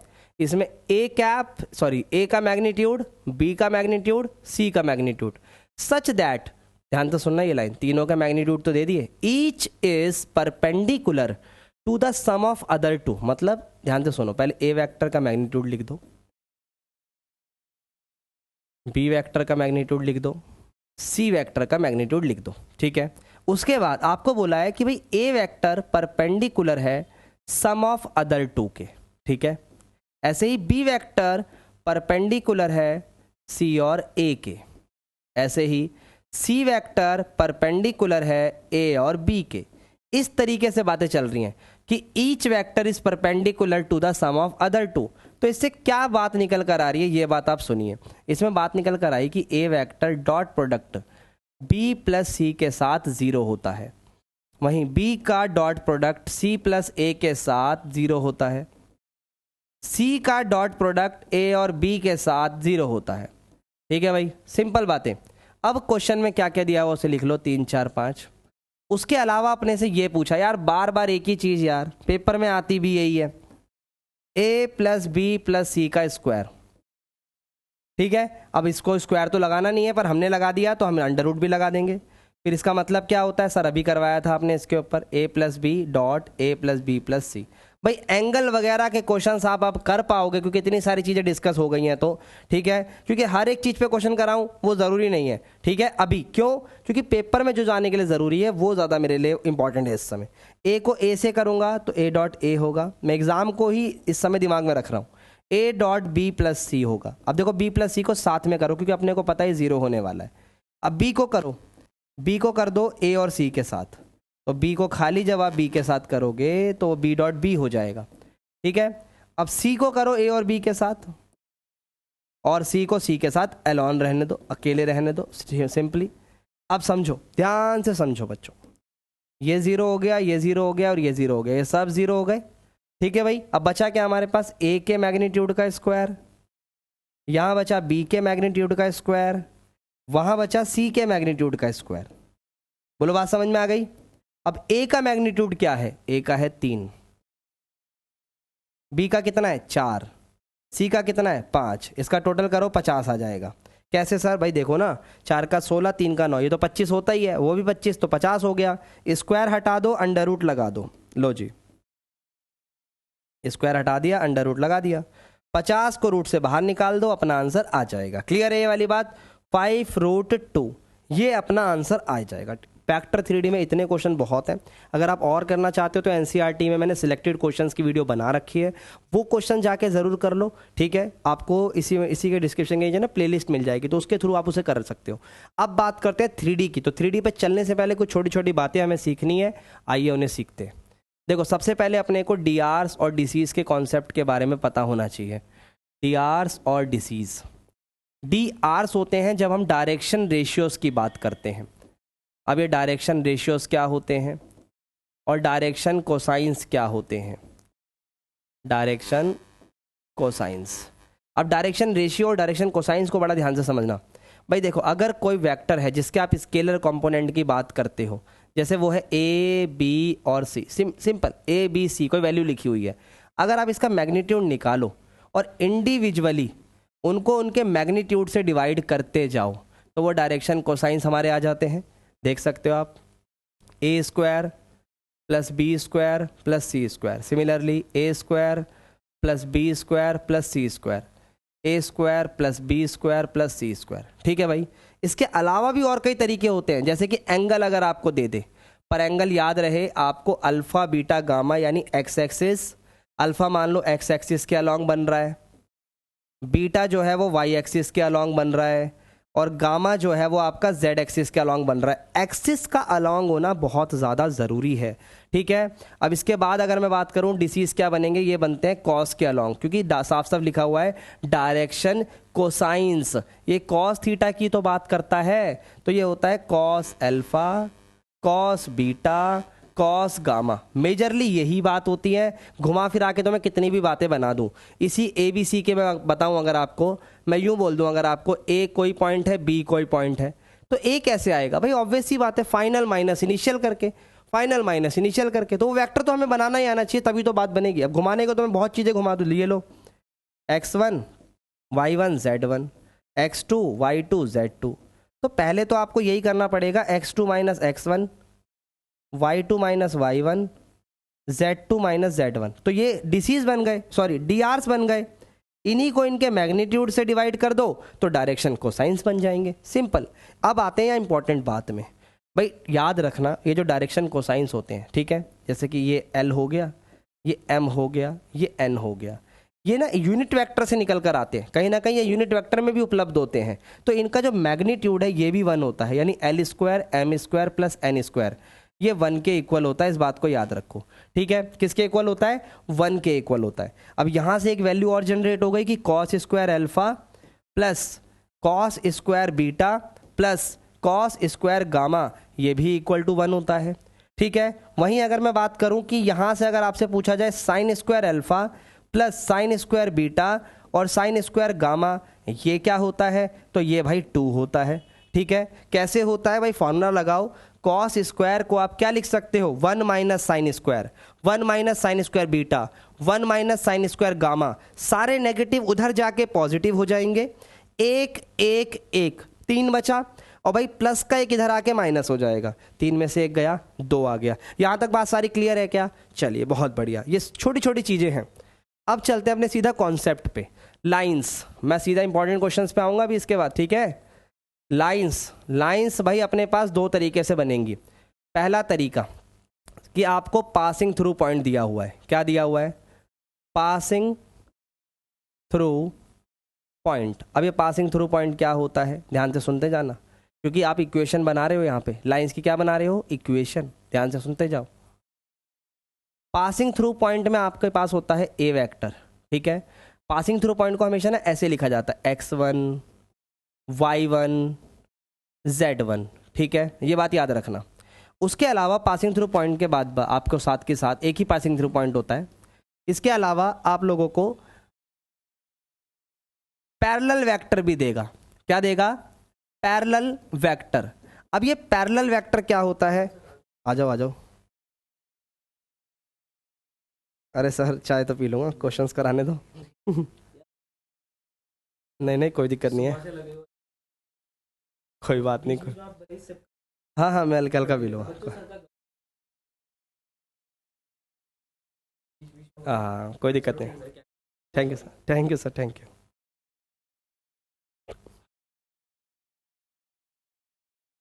बिल्कुल भाई, चाय भी पीते रहेंगे, अब थोड़ा गला ठीक भी हो जाएगा। थैंक यू भूपेंद्र सर को, चले गए वो, कोई बात नहीं, थैंक यू, शायद सुनाई दे गया उन्हें। अब भाई पैरेलल वेक्टर जो होता है उस पर आते हैं वापस। मैं आपको बता रहा था भाई, इक्वेशन ऑफ लाइन में पासिंग थ्रू पॉइंट जो होता है उसको हम ए वेक्टर की नज़र से देखते हैं, और पैरेलल वेक्टर जो होता है उसको हम बी वेक्टर की नज़र से देखते हैं।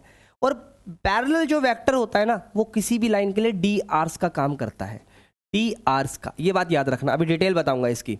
इसको हम लिखते हैं ए आई बी जे और सी के। कुछ ऐसे समझो ये लाइन है, ठीक है, इसका ये पासिंग थ्रू पॉइंट है और ये इस लाइन के पैरेलल है। ठीक है, मैं 2 बना दिए, मैंने एक ही बनाना था। ठीक है भाई, तो इस तरीके से आप सोच सकते हो। अब इसकी इक्वेशन क्या बनती है? इक्वेशन 2 तरीके से बनती है भाई। एक होती है वेक्टर फॉर्म और एक होती है कार्टेशियन फॉर्म। ध्यान से सुनना, किसी भी इक्वेशन में अगर एक्स वाई जेड ना हुए तो कैसी इक्वेशन, तो इसीलिए वेक्टर फॉर्म में उस इक्वेशन को आर वेक्टर का नाम दिया जाता है। इस बात को याद रखना, जो आर वेक्टर होता है वो होता है एक्स वाई और जेड। ठीक है, अब आ जाओ इधर। यहां पर आर वेक्टर के साथ साथ बराबर में आता है ए वेक्टर प्लस यहां आता है लैम्डा बी वेक्टर। अब ध्यान से सुनना, अगर आपसे कभी कोई यूं बोले what is the D hours of the line, क्या बोले आपसे? D hours of line. तो D hours of the line हमेशा लैम्डा के बाद होते हैं। कहां पर होते हैं? लैम्डा के बाद, या तो अपॉन में होते हैं। अब इस अपॉन वाली बात को भी डिस्कस करूंगा, सुनना अभी। ये चीज क्लियर हो गई? ठीक है, अब इधर आ जाओ। कार्टेशियन फॉर्म कैसे बनती है? आर वेक्टर में अगर आपने अभी नोटिस करा हो तो एक्स होता है, वाई होता है, जेड होता है। ठीक है, सुनते जाना पूरी बात, इक्वल बना देंगे हम यहाँ। ए वेक्टर प्लस का इधर आके किसका होगा? माइनस का। अब ए वेक्टर है कौन? ए वेक्टर है अपना x1 y1 और z1। तो यहाँ माइनस में आएगा x1, माइनस में आएगा y1 और माइनस में आएगा z1। क्योंकि देखो, जब आप r में से a को माइनस कर रहे हो तो r के लिए आपका x y z यूज हो रहा है और यहाँ पर x1 y1 और z1 यूज हो रहा है। क्या ये बात क्लियर है क्या? अब नीचे क्या आएगा आपके? नीचे इस डिवाइड में यहां पर आएंगी बी वेक्टर की वैल्यूज। बी वेक्टर की वैल्यूज क्या है? ए, बी और सी। ये होते हैं अपने लाइंस के फंडे। देख सकते हो आप यहाँ पे D hours of the line lambda के बाद या तो अपॉन में। सिंपली एक क्वेश्चन में इसमें छोटा सा समझा देता हूँ। मान लो 1 2 3 अपना पासिंग थ्रू पॉइंट है, पासिंग थ्रू पॉइंट, और किसी लाइन के डी आर्स है 1 2 0। किसी लाइन के डी आर्स क्या है? 1 2 0। अब 1 2 0 की अगर बात आ गई है तो आप कैसे बनाओगे? देखो, मैं दोनों फॉर्म बना देता हूँ। आर वेक्टर बराबर ए वेक्टर, तो सबसे पहले ये आएगा आई कैप प्लस का 2j कैप प्लस का 3k कैप प्लस लैम्डा। यहां पर ये आ जाएगा आई कैप प्लस का 2j कैप प्लस का 0k। ठीक है, यहां तक पक्की बात है? चलो अब आगे आते हैं। इसके बाद भाई पासिंग थ्रू पॉइंट के बाद जब आपकी बात क्लियर हो जाती है, हमारे पास अगले इसी में अगर हम एक और चीज़ सीखें, नेक्स्ट पेज पे बताता हूँ उस बात को। सेकंड पॉइंट, सेकंड पॉइंट में अपने पास क्या होगा? 2 पासिंग थ्रू पॉइंट। अब 2 के दोनों पासिंग थ्रू पॉइंट है, इसी में पैरेलल की कंडीशन में भी समझाने वाला हूँ। अगर अपने पास दोनों के दोनों ही पासिंग थ्रू पॉइंट हैं तो क्या करेंगे भाई? एक तो होगा ए वेक्टर, एक होगा बी वेक्टर। ठीक है, अब ए वेक्टर भी पासिंग थ्रू है और बी भी पासिंग थ्रू है, तो करना क्या है? ध्यान से सुनिएगा भाई, फटाफट सुनिएगा। ए वेक्टर होगा अपना x1 y1 और z1। बी वेक्टर होगा अपना x2 y2 और z2। अब समझो मैंने यहाँ पर क्या कह दिया आपको, बहुत ध्यान से सुनना है इस वाली बात को। भाई आपने देखा यहाँ पे x1 y1 z1 हुआ, यहाँ पर अब बी वेक्टर के लिए ना ए बी सी नहीं आया, क्योंकि ये भी तो पासिंग थ्रू पॉइंट है। ठीक है, अब आ जाओ इसकी इक्वेशन बनाते हैं। आर वेक्टर बराबर, ये वेक्टर वाली बना रहा हूँ, vector form, A vector plus lambda. B vector नहीं आएगा अब खाली, क्योंकि बी अपने आप में पोजीशन वेक्टर है, तो अब बी माइनस ए होगा, फाइनल माइनस इनिशियल। याद है ना ये वाली बात? तो अब ये पूरी वैल्यू डी आर्स का काम करेगी, पूरी वैल्यू। ठीक है, तो अब इसकी कार्टेशियन फॉर्म बड़ी प्यार से सुनना भाई, कार्टेशियन बड़ी प्यारी है। ये आएगा आपका आर वेक्टर बराबर, ठीक है, सॉरी ये एक सेकेंड, हाँ अब आ जाओ। यहाँ आएगा x minus x1, y minus y1, z minus z1। Sir ये तो सेम बात है पीछे वाली, बिल्कुल सेम है, बस नीचे बात बदलेगी, क्योंकि अब इसमें वैल्यू x2 है और इसमें x1 है, तो नीचे आएगा x2 minus x1, y2 minus y1 और z2 माइनस z1। ये बात क्लियर हो गई क्या? इस तरीके से इसमें इक्वेशंस बनती है। अब मैं आपको इसकी कुछ छोटी छोटी बातें बता देता हूँ जो बहुत काम आने वाली है हमारे पास। ठीक है, आ जाओ। देखो, अगर कभी भी 2 लाइन पैरेलल आ जाए या 2 वेक्टर पैरेलल आ जाए, बस पैरेलल की बात करेंगे, कोलिनियर की नहीं, उसका कॉन्सेप्ट ज़्यादा पेपर में आता नहीं है। पैरेलल लाइंस की बात आए तो याद रखना दोनों के डी आर्स सेम होंगे। डी आर्स क्या होंगे? सेम। बाकी परपेंडिकुलर वाली बात आपको पता ही है, अगर 2 लाइनें परपेंडिकुलर आ जाएं, क्या आ जाए? परपेंडिकुलर।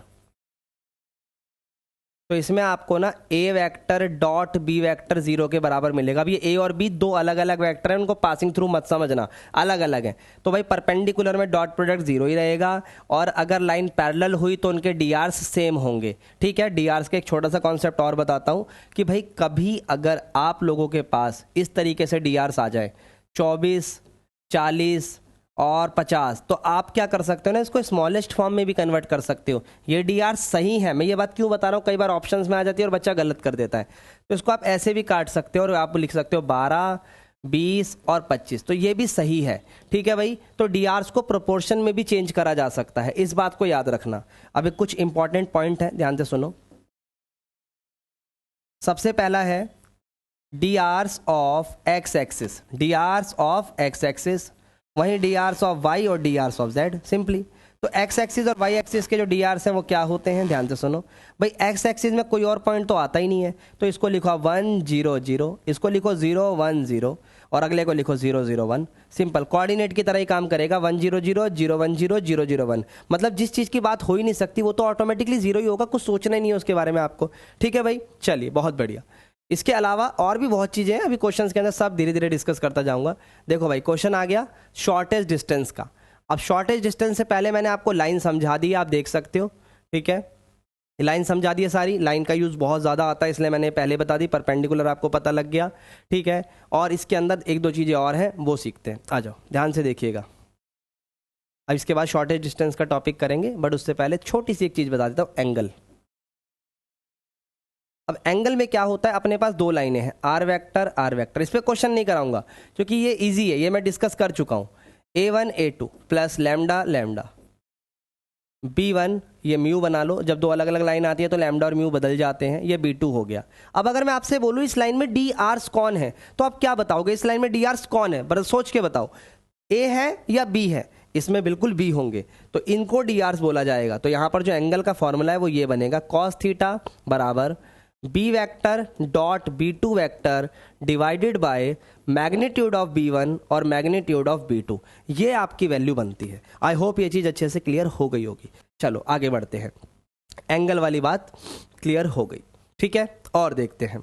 अब बात करते हैं इसमें आने वाले शॉर्टेस्ट डिस्टेंस की। ध्यान से सुनना भाई, ये है इंपॉर्टेंट, क्योंकि सीधा मैं इस पर क्वेश्चन करवा दूंगा, फिर बात खत्म। बाकी और भी कोई चीज़ है तो क्वेश्चन के थ्रू बताता जाऊंगा। शॉर्टेज डिस्टेंस में क्या होगा, ध्यान से सुनिएगा। शॉर्टेज डिस्टेंस के अंदर आप लोगों को क्वेश्चन पहले ही बता देगा कि वो कौन सी लाइन है। वो कैसे पता लगेगा, अभी मैं सिखाता हूँ। एक तो स्क्यू लाइंस होंगी जो कभी ना कभी आगे जाके इंटरसेक्ट करती हैं, और स्क्यू लाइंस के अलावा होती हैं पैरेलल लाइंस। तो मैं यहाँ अभी दोनों की बात करने वाला हूँ। पहले मैं बात करूँगा स्क्यू की। ठीक है, स्क्यू में क्या होगा, इस तरीके से लाइनें होती हैं, आर वेक्टर A1 जैसे कि अभी मैंने यहाँ लिखा था प्लस लैम्डा B1, सॉरी ये एक लाइन हो गई फर्स्ट। अब सेकंड लाइन बनाते हैं, आर वेक्टर बराबर A2 प्लस म्यू B2। ठीक है भाई, तो ये 2 पॉइंट हो गए हमारे पास, कोई डाउट इसके अंदर, 2 पॉइंट हमारे बन गए। अब शॉर्टेज डिस्टेंस का फॉर्मूला ऑब्जर्व करना, सीधा क्वेश्चन पे चलेंगे। इसके बाद शॉर्टेज डिस्टेंस का फॉर्मूला होता है B1 क्रॉस B2 और फिर उनको डॉट करा जाता है A2 माइनस A1 के साथ। ठीक है, और नीचे आता है B1 क्रॉस B2 का मैग्नीट्यूड। सिंपली ये फॉर्मूला, और ये मॉडुलस इसलिए लगाया गया है ताकि डिस्टेंस कभी नेगेटिव ना आए, ना ही वो आता है। ठीक है, अब लास्ट बात रह गई इसकी पैरेलल वाली। ठीक है, पैरेलल लाइंस। ठीक है, अब पैरेलल लाइंस में क्या होता है भाई, आर वेक्टर तो होगा, पासिंग थ्रू पॉइंट भी होगा अलग अलग, ऊपर वाली लाइन का अलग, नीचे वाली लाइन का अलग, लेकिन इनका ना डी आर्स सेम होगा। और जब डी आर्स सेम होगा तो लैम्डा और म्यू के बाद वाली वैल्यू बी वेक्टर और बी वेक्टर ही रहेगी, सेम रहेगी। कॉमन अलग अलग वैल्यू आ सकती है, बस ये दोनों सेम रहेंगे। अब ये दोनों सेम होंगे तो इसको मैं यहाँ पुट ही नहीं कर सकता, ये तो डिस्टेंस 0 देगा। चलिए इसका भी समाधान देकर आते हैं भाई। सबसे पहले आप मॉडुलस लगा लो ताकि डिस्टेंस हमेशा पॉजिटिव ही रहे। यहाँ लिखो बी वेक्टर, उसको क्रॉस कर दो A2 माइनस A1 के साथ। ठीक है भाई, और डिवाइड में ले आओ सिर्फ बी वेक्टर का मैग्नीट्यूड। बोलो बात समझ में आ गई, सिर्फ डी वेक्टर का मैग्नीट्यूड, इतना सा काम करो, बात खत्म। चलो आगे बढ़ते हैं। बहुत बढ़िया, यहां तक क्लियर है चीज, चलो बहुत बढ़िया। क्वेश्चन आ गया भाई शॉर्टेज डिस्टेंस के ऊपर। ये रहा पहली लाइन और ये रही दूसरी लाइन। अब लाइंस को समझने से पहले एक चीज़ का खास ख्याल रखना, मैं पहले लाइन लिख देता हूँ फिर बताता हूँ। x minus 1/2 y plus 1/3, z में कुछ नहीं है तो z माइनस 0/1। अगली है x प्लस 1/5 y माइनस 2/1 और z/2 बराबर में 2 है ना। हाँ अच्छा, ये बराबर में 2 है। अगर ये अगर मिसप्रिंट नहीं है मेरे एंड से, एक सेकेंड इसको करेक्ट करूँ पहले तो मैं।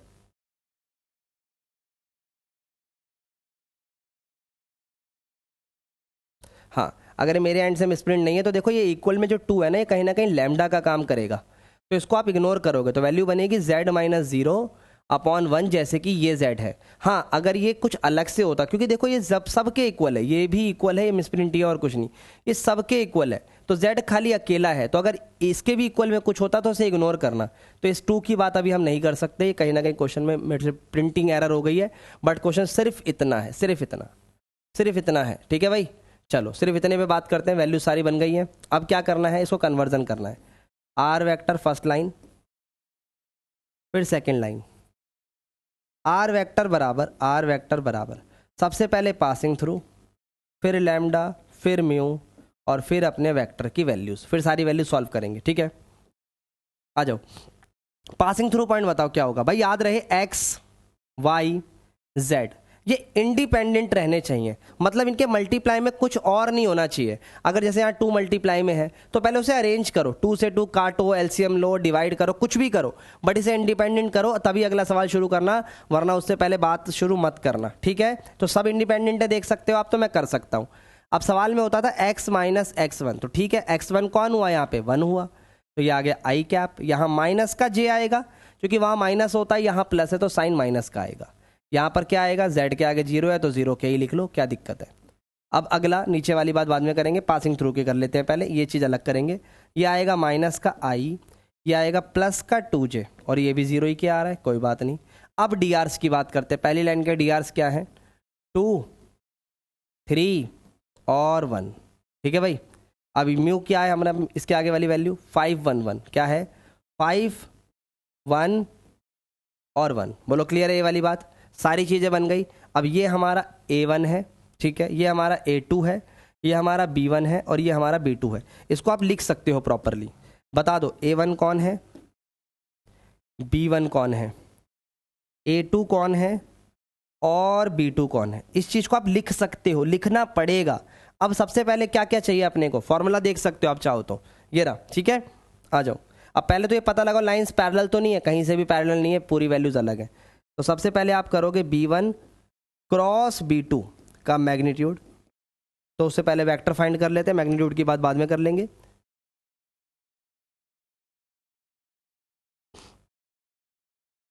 B1 क्रॉस B2, ठीक है, मैग्नीट्यूड भी चाहिए बट पहले ही निकाल लेते हैं। B1 कहाँ है, ये रहा, I J K, नीचे क्या आएगा 2 3 1, फिर क्या आएगा 5 1 और 1। ठीक है भाई, सारी चीज़ें क्लियर है, 2 3 1 5 1 1। चलो अब सॉल्व करते हैं। आई कैप थोड़ा सा फास्ट करेंगे। अब आई कैप 3 1 जा 3, 1 1 जा 1, तो सीधा 2 लिख सकता हूँ मैं। अगले में जे कैप है ये हटा दो, ठीक है, ये ऐसे हटा दो, 2 एकम 2 और 5 एकम 5, 2 में से 5 गया, माइनस का 3 हो गया। अब के कैप 2 एकम 2 और 5 दिया 15, तो माइनस का 13 आ गया।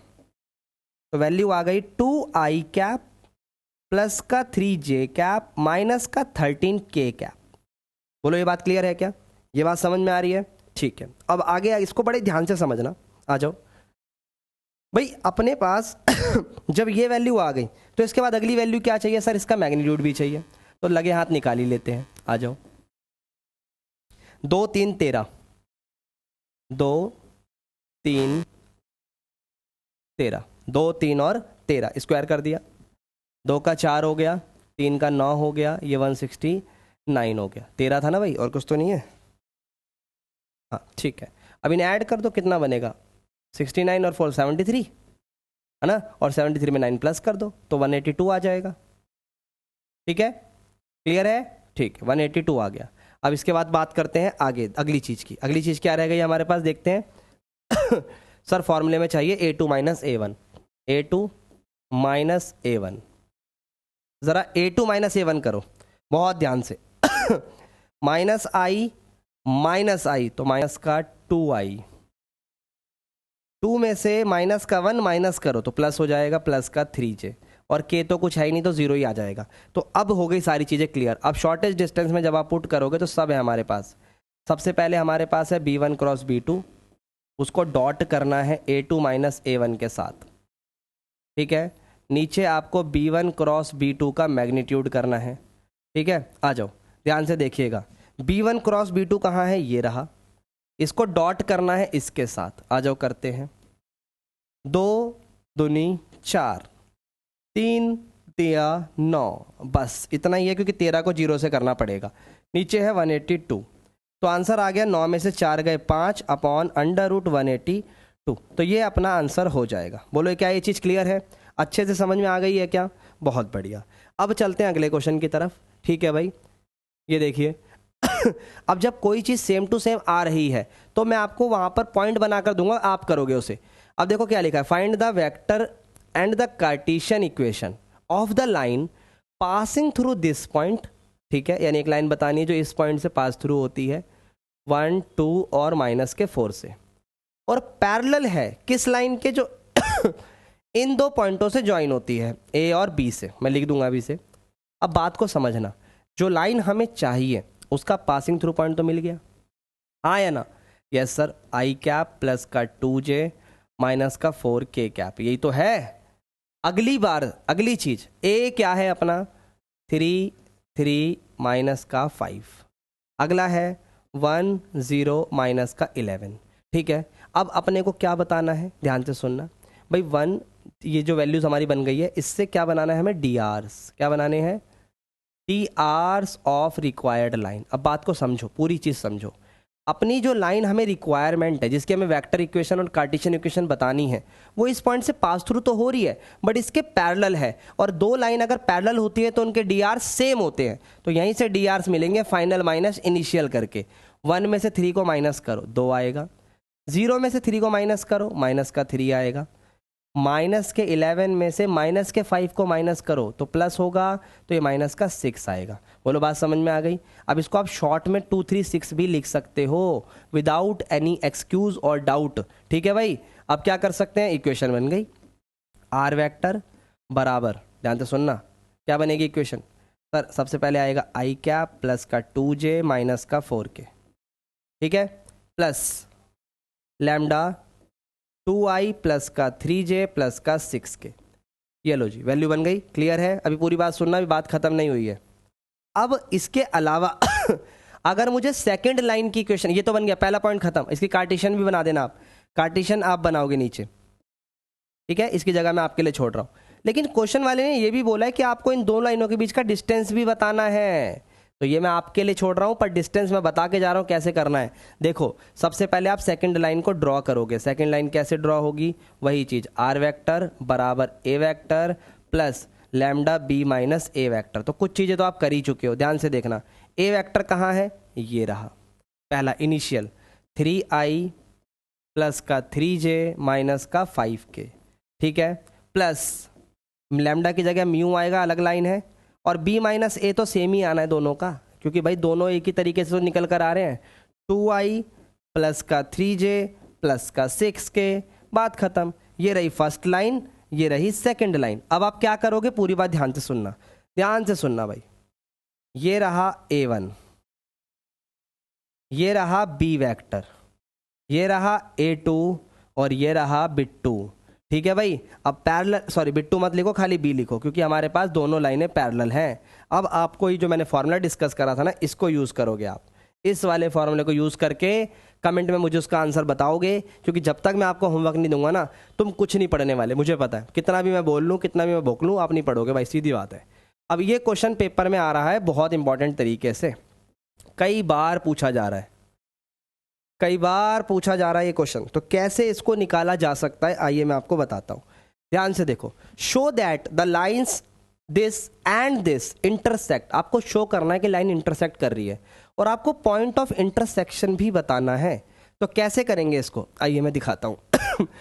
भाई सबसे पहले तो आप लाइन लिख लो, x प्लस 1 बराबर 3, y plus 3 upon 5, z plus 5 upon 7, ठीक है, इक्वल टू में लैम्डा अज्यूम कर लो, whatever you want to assume, मैंने लैम्डा कर लिया। दूसरी लाइन लिख रहा हूँ मैं, x minus 2 upon 1, y minus 4 upon 3, z minus 6 upon 5, equal to में मैंने म्यू लिख लिया। अब ना पहली इक्वेशन से और दूसरी इक्वेशन से कुछ वैल्यूज़ निकल कर आएंगी, ध्यान से देखना।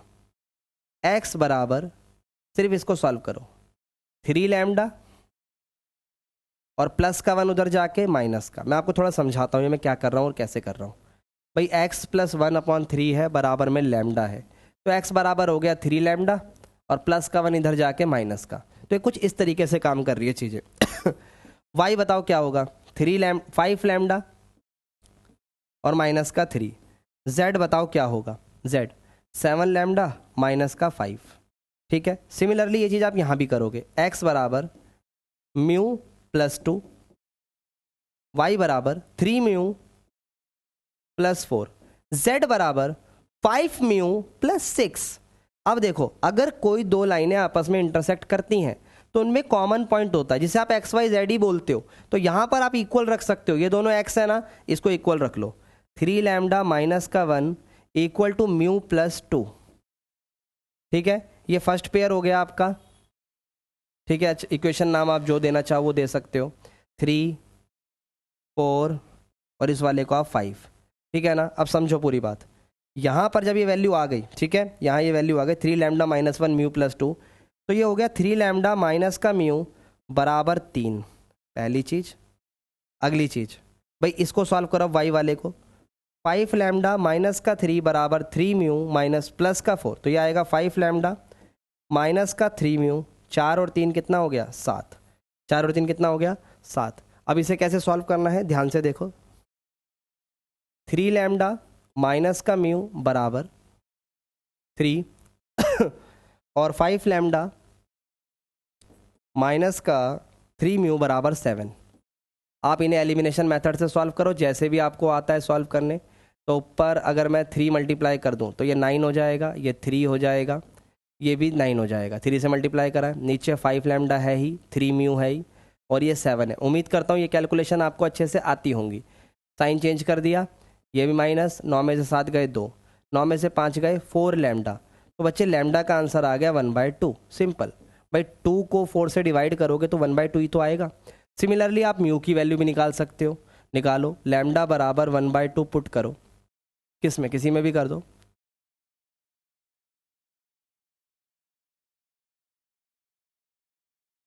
तो ये आ गया 3/2 प्लस का 3 इधर आके माइनस का, ये एलसीएम ले लो इसका, 2 तिया 6/2, ये आ गया म्यू, कितना आएगा माइनस का 3/2, तो म्यू की वैल्यू आ गई ये। अब क्या करना है ना, आपको शो करना है, तो आप यहाँ लिखोगे ऐसे करके कि भाई लैम्डा बराबर 1/2 एंड म्यू बराबर माइनस का 3/2, पुट इन फिफ्थ। आप इसको फिफ्थ में पुट करो और दोनों इक्वल अगर आ रहे हैं तो इसका मतलब आपका आंसर सही है। देखो मैं दिखाता हूं आपको, z बराबर है 7 लैम्डा माइनस का 5 और इधर z बराबर है 5 म्यू प्लस 6। तो आप क्या करोगे, 7 में रखोगे 1/2 माइनस 5, एलसीएम लिया, 5 दूनी 10, नीचे 2, तो ये आ गया माइनस का 3/2। इधर आ जाओ, 5 माइनस का 3/2 प्लस का 6, 15/2 प्लस का 6, एलसीएम ले लो, 6 दूनी 12/2, तो माइनस का 3/2 माइनस आ रहा है। तो ये दोनों जब सेम आ रहे हैं ना, तो इसका मतलब ये हो गया हैंस प्रूफ। ये क्या हो गया, हैंस प्रूफ, बात खत्म। अब आपसे पूछा है पॉइंट ऑफ इंटरसेक्शन, तो भाई पॉइंट ऑफ इंटरसेक्शन के लिए बस एक चीज कर दो और कमेंट में इसका आंसर दे दो। क्या करना है, ध्यान से सुनना, ये वैल्यू को उठाओ, लैम्डा का जो भी आंसर आया उसमें एक एक करके रख दो, और जो आंसर आएगा एक्स वाई जेड उसे ही पॉइंट ऑफ इंटरसेक्शन बोला जाएगा। एक्स की वैल्यू, वाई की वैल्यू, जेड की value are called as point of intersection. Clear है क्या ये वाली बात? बहुत बढ़िया भाई, अच्छे से करना और इसको बहुत बढ़िया तरीके से लिखिए और कमेंट में जरूर आंसर दीजिए इसका। अब ये क्वेश्चन अगर आपको क्लियरली दिखाई दे रहा है तो बहुत ज़रूरी है, इंपॉर्टेंट है, पेपर में ज़रूर आता है। मैं इसको थोड़ा क्लियर करके लिख लेता हूँ। Find the foot of perpendicular drawn from the point this. ठीक है, एक परपेंडिकुलर ड्रॉन करा जा रहा है इस पॉइंट से। ये 5 मार्क्स का क्वेश्चन आ जाता है पेपर में भाई। ठीक है, टू द लाइन दिस, यानी एक लाइन है नीचे परपेंडिकुलर वाली, जिसको हमने नाम दिया है आर वेक्टर बराबर 11i माइनस का 2j माइनस का 8k और प्लस लैम्डा 10i माइनस का 4j माइनस का 11k। ध्यान से सुनना, समझ में ना आए ना तो बताना मुझे। ठीक है भाई, आ जाओ। अब इसको ना आप कार्टेशियन फॉर्म में भी बदल सकते हो। तो सबसे पहले आप लिखोगे जिसकी बात हो रही है, बाकी सब चीज़ें के बाद में बात करेंगे। Length of perpendicular, image of the point और इसकी बात करनी, सारी चीज़ें बात कर देंगे, इमेज सबकी बात करेंगे। सबसे पहले गिवन P, तो मैंने यहाँ मान लिया Q और नीचे लाइन को मान लिया AB। ठीक है ना, तो given P 2 - 1 5 is perpendicular to AB। ठीक है, अब AB हमारे पास लाइन है, मैंने अज्यूम कर लिया है चित्र के हिसाब से। अब एक एक करके, अब P के आगे पूरा लिख लेना, चाहो तो यहाँ से हटा भी दो, PQ लिख लो, कोई दिक्कत नहीं है। आ जाओ, अब एक एक करके। P क्या है सर? 2 - का 1 और 5। Q क्या है?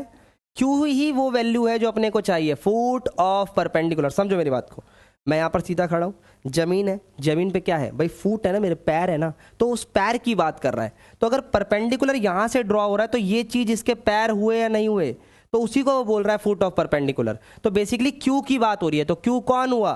Foot of perpendicular. अब इसकी बात करते हैं, ध्यान से देखो। Q एक ऐसा पॉइंट है जो इन दोनों लाइनों में कॉमन है, तो मैं ऐसे भी बोल सकता हूँ Q इज इंटरसेक्शन पॉइंट। ध्यान से देखो, Q इंटरसेक्शन पॉइंट है दोनों लाइनों का। ओके, अब लाइन पे आ जाओ, लाइन पे आ जाओ भाई फटाफट। आर वेक्टर बराबर 11i प्लस माइनस का 2j। ये इरेजर की बड़ी दिक्कत रहती है भाई, कोई बात नहीं, सवाल इरेज नहीं होगा दिमाग से, एक बार सीख गए तो। 11i माइनस का 2j माइनस का 8k plus lambda 10i minus का 4j माइनस का 11k। बोलो बात समझ में आ रही है? अब देखो ज़रा, यहाँ पर होता है x, ठीक है, माइनस में 11, y प्लस का 2 और z प्लस का 8। ठीक है, और आप चाहो तो डायरेक्ट भी निकाल सकते हो, ये इंटरसेक्शन के जरा सोचो ही मत, इस तरीके से तो खैर सोच ही सकते हो, कोई प्रॉब्लम नहीं है। और अगर डायरेक्ट निकाल पाओ तो इससे अच्छी कोई बात ही नहीं। चलो मैं डायरेक्ट ही सिखाता हूँ। यहाँ देखो, इस r को मैं क्या लिख सकता हूँ सर? x, y और z। ठीक है भाई, ध्यान से सुनते जाना, मैं स्क्रीन के बाहर जा रहा हूँ, कोई बात नहीं। यहाँ से उठाया 11, यहाँ से उठाया प्लस का 10 लैम्डा, 10 ही है ना, और साथ में लगा दिया आई कैप, फिर प्लस माइनस का उठाया 2, उधर से उठाया माइनस का 4 लैम्डा और लगा दिया जे, इधर से उठाया माइनस का 8, वहाँ से 11 लैम्डा और यहाँ लगा दिया के।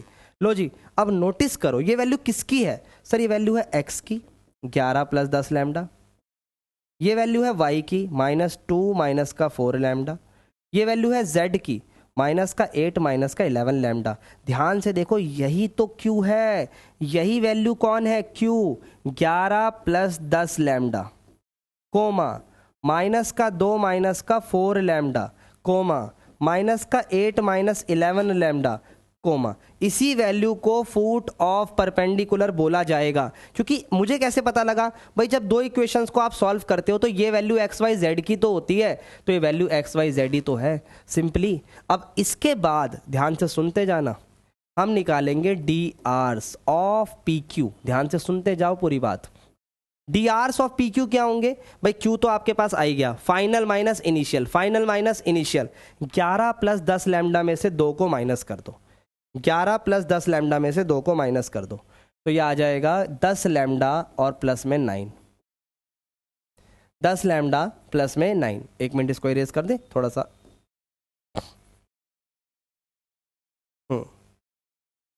10 लैम्डा प्लस में 9। अब अगले पे चलो, अगले पे चलो। देखो ये वैल्यू है, इसमें आप माइनस करोगे, माइनस का 2 माइनस का 4 लैम्डा और माइनस का 1 है तो प्लस होगा, क्योंकि आप फाइनल माइनस इनिशियल कर रहे हो। तो ये कितना बनेगा? माइनस का 4 लैम्डा और माइनस का 1, माइनस का 4 लैम्डा और माइनस का 1। अगले पे चलते हैं, अगले पे चलते हैं, आ जाओ आ जाओ। माइनस का 8 माइनस का 11 लैम्डा और माइनस का 5। क्यों कर रहे हैं माइनस का 5? Final minus initial. ठीक है भाई, क्लियर है ये वाली बात। तो माइनस का 11 लैम्डा आएगा और 8 और 5 13 आएगा। माइनस का 11 लैम्डा और 8 और 5 13। क्लियर है क्या ये वाली बात? इसको इरेज कर देगा फटाफट। ठीक है, आ जाओ अगले पे चले। अब इसके बाद सो बोलो डी आर्स ऑफ, ये तो पी क्यू के डी आर्स हो गए। अब बात करते हैं डी आर्स ऑफ, किसके डी आर्स? लाइन के, क्योंकि पी क्यू के डी आर्स तो आएगा। अब नीचे ए बी की बात करो तो ए बी के डी आर्स तो फिक्स है, 10 -4 और -11। 10 -4 और माइनस का 11 हर बार का ये तो फिक्स ही रहते हैं, यहीं से उठते हैं ये। ठीक है, ए बी के डी आर्स। अब एक बात बताओ, क्वेश्चन ने ये बात बोली थी नहीं बोली थी? पी क्यू तो ए बी पे परपेंडिकुलर है, पी क्यू तो ए बी पे परपेंडिकुलर है, तो इसका मतलब इनका डॉट प्रोडक्ट 0 के बराबर होगा। यस और no? Sir yes, very good. तो ये 1 हो गया, माइनस का 11 हो गया, माइनस का 11 लैम्डा माइनस का 3 भी हो गया। ठीक है भाई, अब आ जाओ सॉल्व करते चलो। इसको इक्वल टू में 0 रख लो, क्योंकि जब दो लाइनें परपेंडिकुलर होती हैं तो डॉट प्रोडक्ट 0 होता है। 10 और 10 100, 90, 16, 4, 121। कुछ तो गड़बड़ नहीं हो रही ना? ठीक है, 13 को 11 से गुणा करो, 143। ठीक है भाई, 13 को 11 से गुणा करने पे ये आता है ना? पक्की बात है, पक्की बात है भाई। ठीक है, 143 का मतलब बच्चे बोलते हैं आई लव यू, कोई बात नहीं। ठीक है भाई, ठीक है। अब आ जाओ, इनको प्लस करो, 1 2 3, 121, 16 और 100, 6 और 1 7, 2 और 1 3, और ये आ गया 237, 237 लैम्डा। बाकी को प्लस करो, 90 + 4 और 143, ये भी 7, 9 और 4 13, ये भी 237। कितना प्यारा आंसर आ गया। ऐसी चीज़ें आते हैं ना, दिल को तसल्ली मिलती है, हाय सही आ रहा है, सही आ रहा है, सीधी बात है। तो भाई प्लस का 237 इधर जाके ये माइनस का हो जाएगा, कैंसिल करो, लैम्डा की वैल्यू माइनस का 1 आ गई, दैट्स इट। ठीक है भाई, इसे इरेज करेंगे हम। लैम्डा की वैल्यू आते ही कुछ नहीं बचा भाई क्वेश्चन में, क्योंकि अपने से फुट ऑफ परपेंडिकुलर पूछा है और वो हमारा आ चुका है। तो अब आप बड़े बड़े अक्षरों में लिख सकते हो, फुट ऑफ परपेंडिकुलर मतलब क्यू। क्या क्या होगा, आ जाओ देखो जल्दी से। क्या था भाई? ये था ना 11 + 10 लैम्डा। तो आप क्या लिखोगे? 11 + 10 × -1, तो ये 1 आएगा। ठीक है, -1 आई है ना लैम्डा की वैल्यू, देखो उसको उठा के रखते जाओ। इसमें ज़रा -1 रखो, -2 -1, तो ये माइनस माइनस प्लस, माइनस का 2, तो 2 आ गया ये। ठीक है भाई, अगला 3 आना चाहिए, तुक्के अगर हम लगाएं तो माइनस, क्योंकि पैटर्न फॉलो होते हैं पेपर में। माइनस का 11 माइनस का 1, ये लो जी, माइनस माइनस प्लस, 11 में से 8 गए 3। देखा भाई, ऐसे भी होते हैं सवाल। तो 1 2 3 हो गया अपना फुट ऑफ परपेंडिकुलर। परपेंडिकुलर आ गया सर, और कुछ भी पूछा? अभी मैं आपको होमवर्क दूंगा बट समझा कर। आपसे बोला लेंथ ऑफ परपेंडिकुलर बताओ और इमेज भी बताओ। आ जाओ भाई, कमेंट में इसका आंसर भी देना। स्लाइड हो गई ख़त्म, कोई बात नहीं, यहाँ पर आपको बताते हैं हम, ध्यान से सुनना। सबसे पहले आप लोगों को लेंथ के बारे में बताता हूँ। लेंथ ऑफ परपेंडिकुलर क्या होती है? लेंथ ऑफ परपेंडिकुलर, ध्यान से सुनिएगा। लेंथ ऑफ परपेंडिकुलर का सिंपल सा फंडा है। ठीक है, आपके पास P लिखा हुआ है, जो कि वट एवर वैल्यू है, कोई भी वैल्यू हो सकती है, देख सकते हो आप। 2 - 1 5, 2 - 1 5, और अपने पास Q भी आ गया, 1 2 3, 1 2 3। तो क्या आप PQ का डिस्टेंस नहीं निकाल सकते भाई? PQ का डिस्टेंस निकाल दो, आ गया भाई लेंथ ऑफ परपेंडिकुलर। अच्छा, इमेज बड़ा परेशान करती है सर हमें। इमेज के क्वेश्चन में बस इतना ही करना जितना मैंने करवाया है, ये सारा भर देना इमेज के क्वेश्चन में। ठीक है, लास्ट में क्या करना, ध्यान से सुनो भाई इस बात को। अब इमेज पे चल रहे हैं हम, किस पे चल रहे हैं? इमेज पे। अब इमेज को करने से पहले अब थोड़ी सी इमेज की कहानी को समझते हैं। यहाँ पर वो लाइन है AB जिसकी बात हम कर रहे हैं। P पॉइंट यहाँ पर अपने को दिया हुआ है 2 1 - 5, वट एवर जो भी दिया हुआ है भाई। ठीक है, अब इमेज, एक बात बताओ, कभी आप लोग अगर शीशे के सामने खड़े हो तो बीच में मिरर होता है, तो वो मिरर जो है ना, वो ये लाइन का काम कर रहा है, और उसके जो बाहर आप हो वो आप हो, ये रहा P, और मिरर के अंदर जो आपकी इमेज बनेगी ना, वो ऐसे बनेगी इधर नीचे की तरफ, तो ये Q होगा। तो ये जो मिरर है ना, मिरर का ये वाला पॉइंट है आपके लिए मिड पॉइंट का काम करेगा। किसका काम करेगा? मिड पॉइंट का। तो इमेज को अब Q में नहीं लिख सकता क्योंकि Q मैं यूज कर चुका हूं, तो मैं इसको R मानूंगा। क्या मानूंगा? R। अल्फा बीटा गामा कुछ भी मान सकते हो, ABCD मान लो, कुछ भी मान लो, PQR मान लो। तो मैंने यहाँ लिख दिया लेट इमेज। और लेट बाजी के बारे में आपको कई बार बताया भाई, क्वेश्चन को लेट दिखाओगे तभी क्वेश्चन सॉल्व होगा। भाई इमेज क्या है हमारी, हमने इमेज को माना है R, जिसको हमने अल्फा बीटा गामा बोला है। उसके अलावा Q क्या आया था अपना 1 2 3, यानी मिड पॉइंट आया था 1 2 3। अच्छा P क्या दिया हुआ है अपने को, ध्यान से देखना भाई, P अपने को दिया हुआ है 2 -1 और 5, 2 -1 और 5। तो यहां पर बहुत प्यार से लिखो Q is mid point, Q is mid point of P R, P और R का मिड पॉइंट है। तो यहां पर आप लिखोगे Q और मैं यहां लिखूंगा Q की वैल्यू। कैसे निकालते हैं मिड पॉइंट का फॉर्मूला, 10th क्लास में सीखा था, x1 + x2 बटे 2। तो यहां पर 2 + अल्फा बटे 2 डिवाइडेड बाय 2, फिर अपना -1 + बीटा डिवाइडेड बाय 2, फिर 5 + गामा डिवाइडेड बाय 2। और Q की वैल्यू ऑलरेडी अपने पास है, कितनी है जरा बता दो Q की वैल्यू, आइए देखते हैं। 1 2 3, ठीक है भाई। अब कंपेयर कर दो बस, x को x के साथ, y को y के साथ और z को z के साथ। तो 1 बराबर 2 + लैम्डा डिवाइडेड बाय 2, 2 बराबर -1 + बीटा डिवाइडेड बाय 2, और 3 बराबर 5 + गामा डिवाइडेड बाय 2। सॉल्व कर दो, 2 1 जा 2 और 2 में से 2 को माइनस करा, 0 आ गया भाई लैम्डा, सॉरी अल्फा। अब इधर आ जाओ, 2 2 जा 4, माइनस का 1 इधर आके प्लस का होगा, तो बीटा की वैल्यू 5 आ गई। इधर आ जाओ, 3 2 जा 6, प्लस का 5 इधर आके माइनस का, तो ये आ गया 1। तो अपनी इमेज भी आ गई इस क्वेश्चन में। इमेज क्या आ गई फटाफट बता दो, 0 5 और 1, 0 5 और 1। क्लियर हो गया भाई ये क्वेश्चन, ठीक है। ये अपनी इमेज हो गई, ये अपना फुट ऑफ परपेंडिकुलर हो गया, ये लेंथ ऑफ परपेंडिकुलर हो गई। सीबीएसई बोर्ड में इस क्वेश्चन को करने के बाद पूरे 5 नंबर मिलेंगे। प्रीवियस ईयर में भी आया है क्वेश्चन और आगे भी आ सकता है। टीचर के लिए सबसे हॉट क्वेश्चन है ये। तो भाई सारी चीजें आपको करा दी है, बस अच्छे से करिए और अगली वीडियो के लिए तैयार रहिए। आज के लिए इतना ही, मिलते हैं नेक्स्ट वीडियो में। Bye bye and take care.